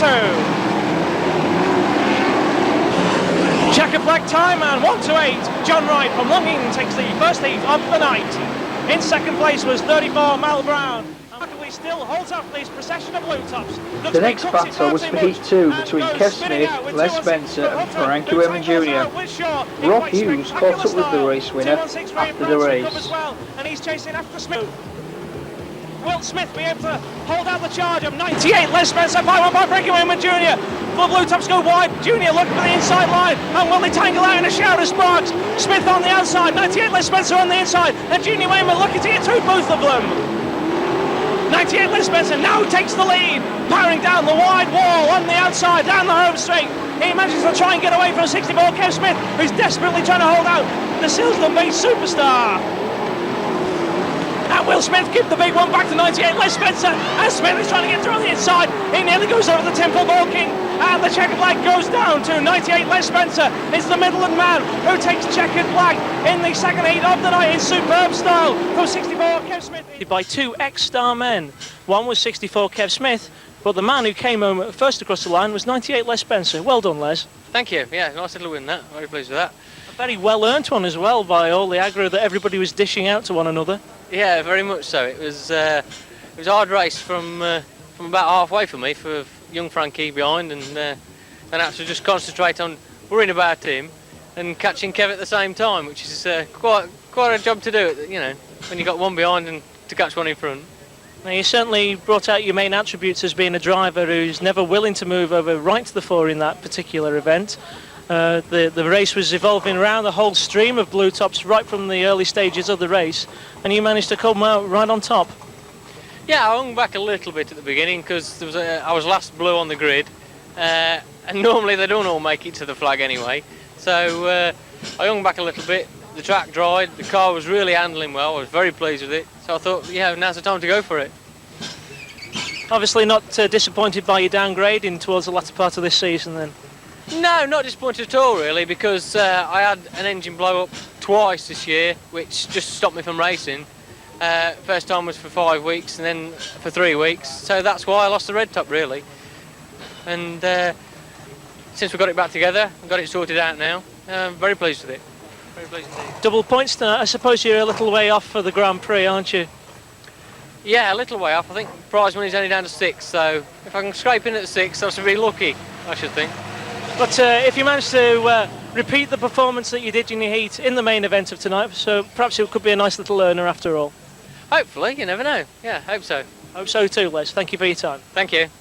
Miles on in with 421. He's under pressure from 383 Dave Johnson. Turns 3 and 4 they go.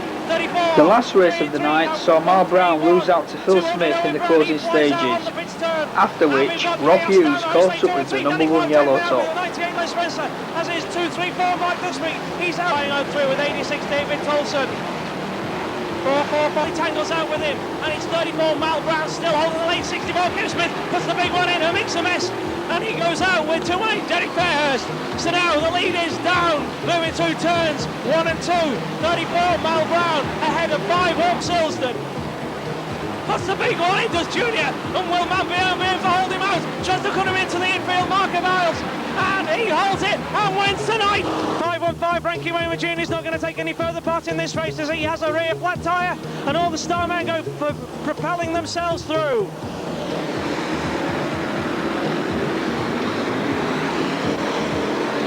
Dave Johnson, he's under a lot of pressure from 98 Les Spencer, and they go clattering into the 362 car, and Mal Brown powers down on the outside and retakes the lead. Well, superb stock car racing we are being treated to at Bradford Stadium. 35 to the wall just a little bit, down the back straight, puts the power down on the loud pedal once again, and he desperately tries to hold out the man in the 109 machine. The lap boards go out. Lord Foster B indicates that 34 Mal Brown still holds the lead. In third is 98 Les Spencer, up to fourth now, 33 Peter Falding, but 109 Phil Smith looking for the inside line. Mal Brown shuts him out once again, and this is good stock car racing.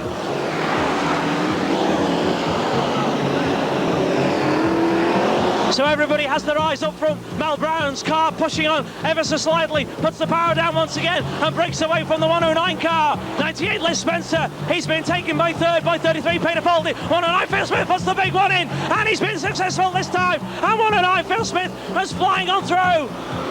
34 Mal Brown surely won't be able to give any sort of answer to that one.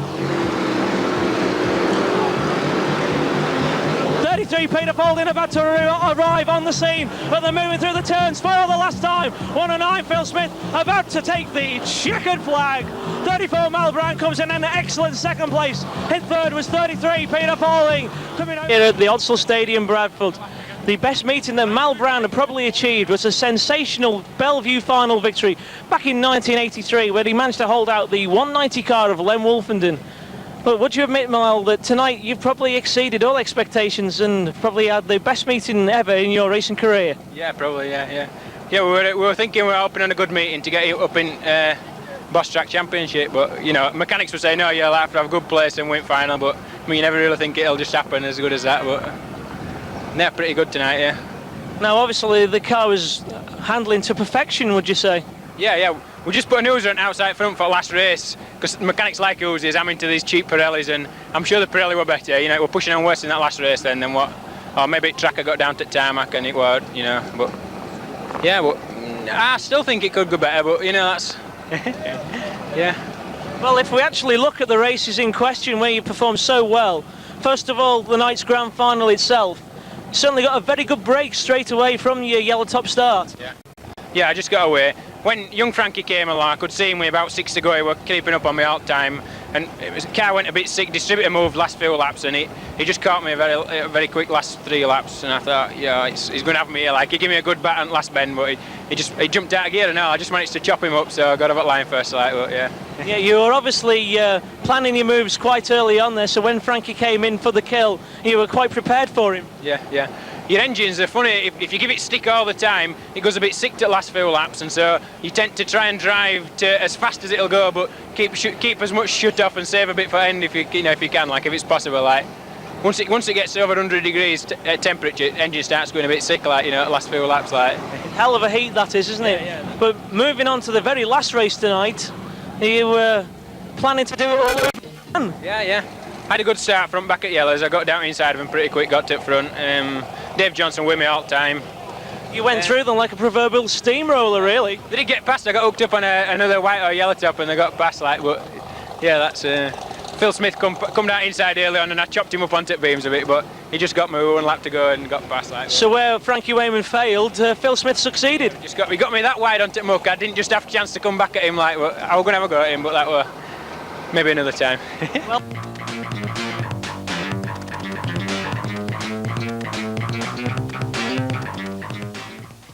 Davison's closing him down in 4.64 around turns 1 and 2. And the next big meeting of the season was at Birmingham due to a bold £50 per driver start money experiment.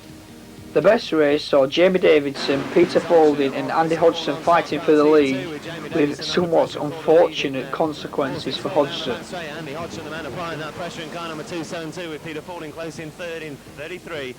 In lead three altogether as they come onto the home straight. Jamie Davison still leading in 464, holding out Andy Hodgson 272. Bumpers coming in around turns 1 and 2. Hodgson gets up the inside in 272. Jamie Davison shuts the door in 464. Hodgson comes in harder around turns 3 and 4. This time Davison can't hold it. Hodgson's coming through in 272 to lead on the home straight. Can Jamie Davison reply in 464? He certainly gets close around turns 1 and 2. But Andy Hodgson has the measure in 272 and falls away in the lead down the back straight. And Giles Davison back to second in 464, and Peter Fording's leaning on him in 33, trying to get through to that second place, which he does as they go on to the home straight.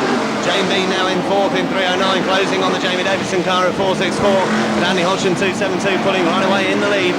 33 Peter Fording giving chase. And Andy Hodgson 272 certainly looks clear favourite to take heat 2. He's really flying in that new car with 5 laps to run next time for the 272 lead car in Brisker Formula 1 Stockcar Heat 2. Peter Fording still in second in number 33. Andy Hodgson's got some traffic immediately in front of him, 272. Gary Tresser going right across the front of him, caused a slight problem for the 272 car.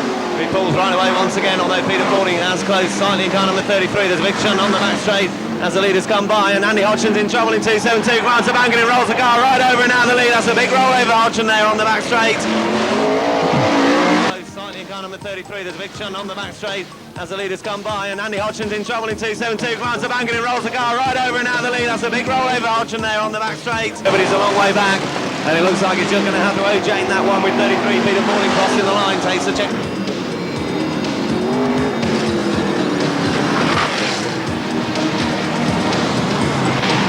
On the exit of the West Bend, but they're both racing again, although they've lost places. And here on the home straight, it's still the Mount Sorrel Base 200. Owen Brown that leads race 1 for the Brisker Formula 1s. 92 George Braithwaite still close behind, but he's doing nothing to influence the lead position. Loads of cars going. Hednesford's last of 92 saw Jamie Davison take yet another race win in a meeting that was marred by the injury of Stephen Cooper after he hit a West Bend pile-up. Victory in the meeting's grand final went to Frankie Wayman Jr. West Bend, and Owen Brown comes off worst on the front. He's tapping his back bumper as they come out the West Bend and down towards the East Bend. Nigel Wharton comes in with a big one in 422, and that shoves Davison wide in 464, and Nigel Wharton comes through to lead race 2 for the Brisker Formula 1 stock cars. And now Junior Wayman 515 right with Jamie Davison 415 now, the first and second on the charts. Coming around the East Bend, and there's just one lap to run now, and Junior Wayman's closing down 422 Nigel Wharton. We head towards the West Bend for the last time, and Nigel Wharton's got a back marker right in front of him. 422 Nigel Wharton at the head of the pack, but Junior Wayman's closing him up in 515. And Junior Wayman's coming in with a big one down towards the East Bend, and Nigel Wharton sent wide in 422, and Junior Wayman's coming through, but he's lost all his power. And Nigel Wharton's going to win race 2 for the Brisker Formula 1 stock car. Jamie Davison comes through to second, 203 Danny Clark third, and John Lund fourth, and Junior 515 Junior Wayman desperately trying to make up the ground on 464 Jamie Davison. Jamie Bean 309 straight. Very close it was though. Jamie Davison not far. Has already spun out. 422 Nigel Wharton forces his way past 53 John Lund at the halfway stage of the Grand National. Nigel Wharton's gone through into fourth, and he's looking at Jane Bean in his sights now. Home straight. This is the battle for third place. Nigel Wharton bumpers Jane Bean into the West Bend. Bean sits wide, and Wharton's trying to come through on the inside down the back straight, but Bean shuts him out and down the back straight. Nigel Wharton closes right up on Jane Bean 309, but he's not going to pass her. Jane Bean's going to take third place in 309. So Wayman comes through in 515. Scunthorpe's last session of 92 was unfortunately its last ever, the Ashbyville Oval being developed into an access road in 1993. Kev Smith made the meeting his own, winning every race but the final, which saw victory go to Phil Smith. Kev Smith took victory in the Stockcar Grand National Championship and also the traditional Stu Smith sponsored £1,000 Dash for the Cash, which left Kev to go home £1,700 the richer. Frankie Wayman Jr.'s mid-season injury put paid to any hopes for a classic national point shootout between 53 and 515. We look forward in anticipation of the re-emergence of the battle in 1993.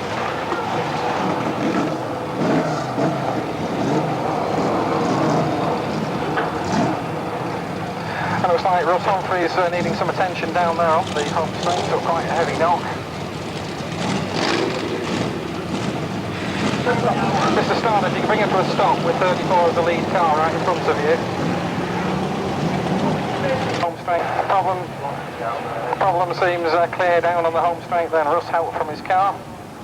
the battle on at the front of the grid. 5 laps to run, Mr. Starder.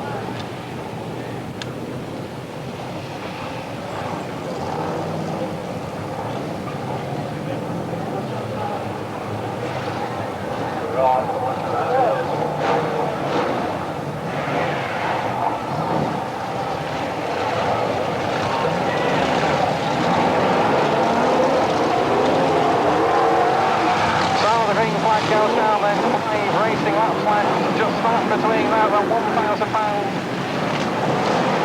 While Brown and Kev Smith got to be the two favourites, but Junior Wingman right there in 5.15 to go around that pit turn.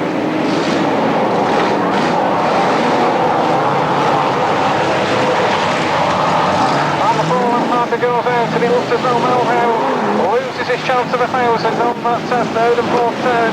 It's now between Kev Smith and 5.15 Junior Wingman. 4 laps left to run. Those two cars bumper to bumper as they go into that back straight. In goes the bumper. Junior Wingman puts it in. Out goes Kev Smith. Out goes Junior Wingman as well. So the running now looks as though it's between Smith and Paul Harrison. And Junior would only ever get one chance of Kev Smith, and that looks as though it was it. Kev manages to recover well. 2-lap marker, back to go out for the 64 car. Harrison got it all to do now in these closing laps, and he goes through. In fact, car number 2, Paul Harrison takes the lead. Just 2 laps left to run for the Nottingham racer. That 64 car got handling problems and he loses ground on that number 2 car. Just 1 lap to go now between and the 1,000 back. In goes the bumper as they go down that back straight, but still Harrison holds on. Smith comes through and it's all going to be on this last lap.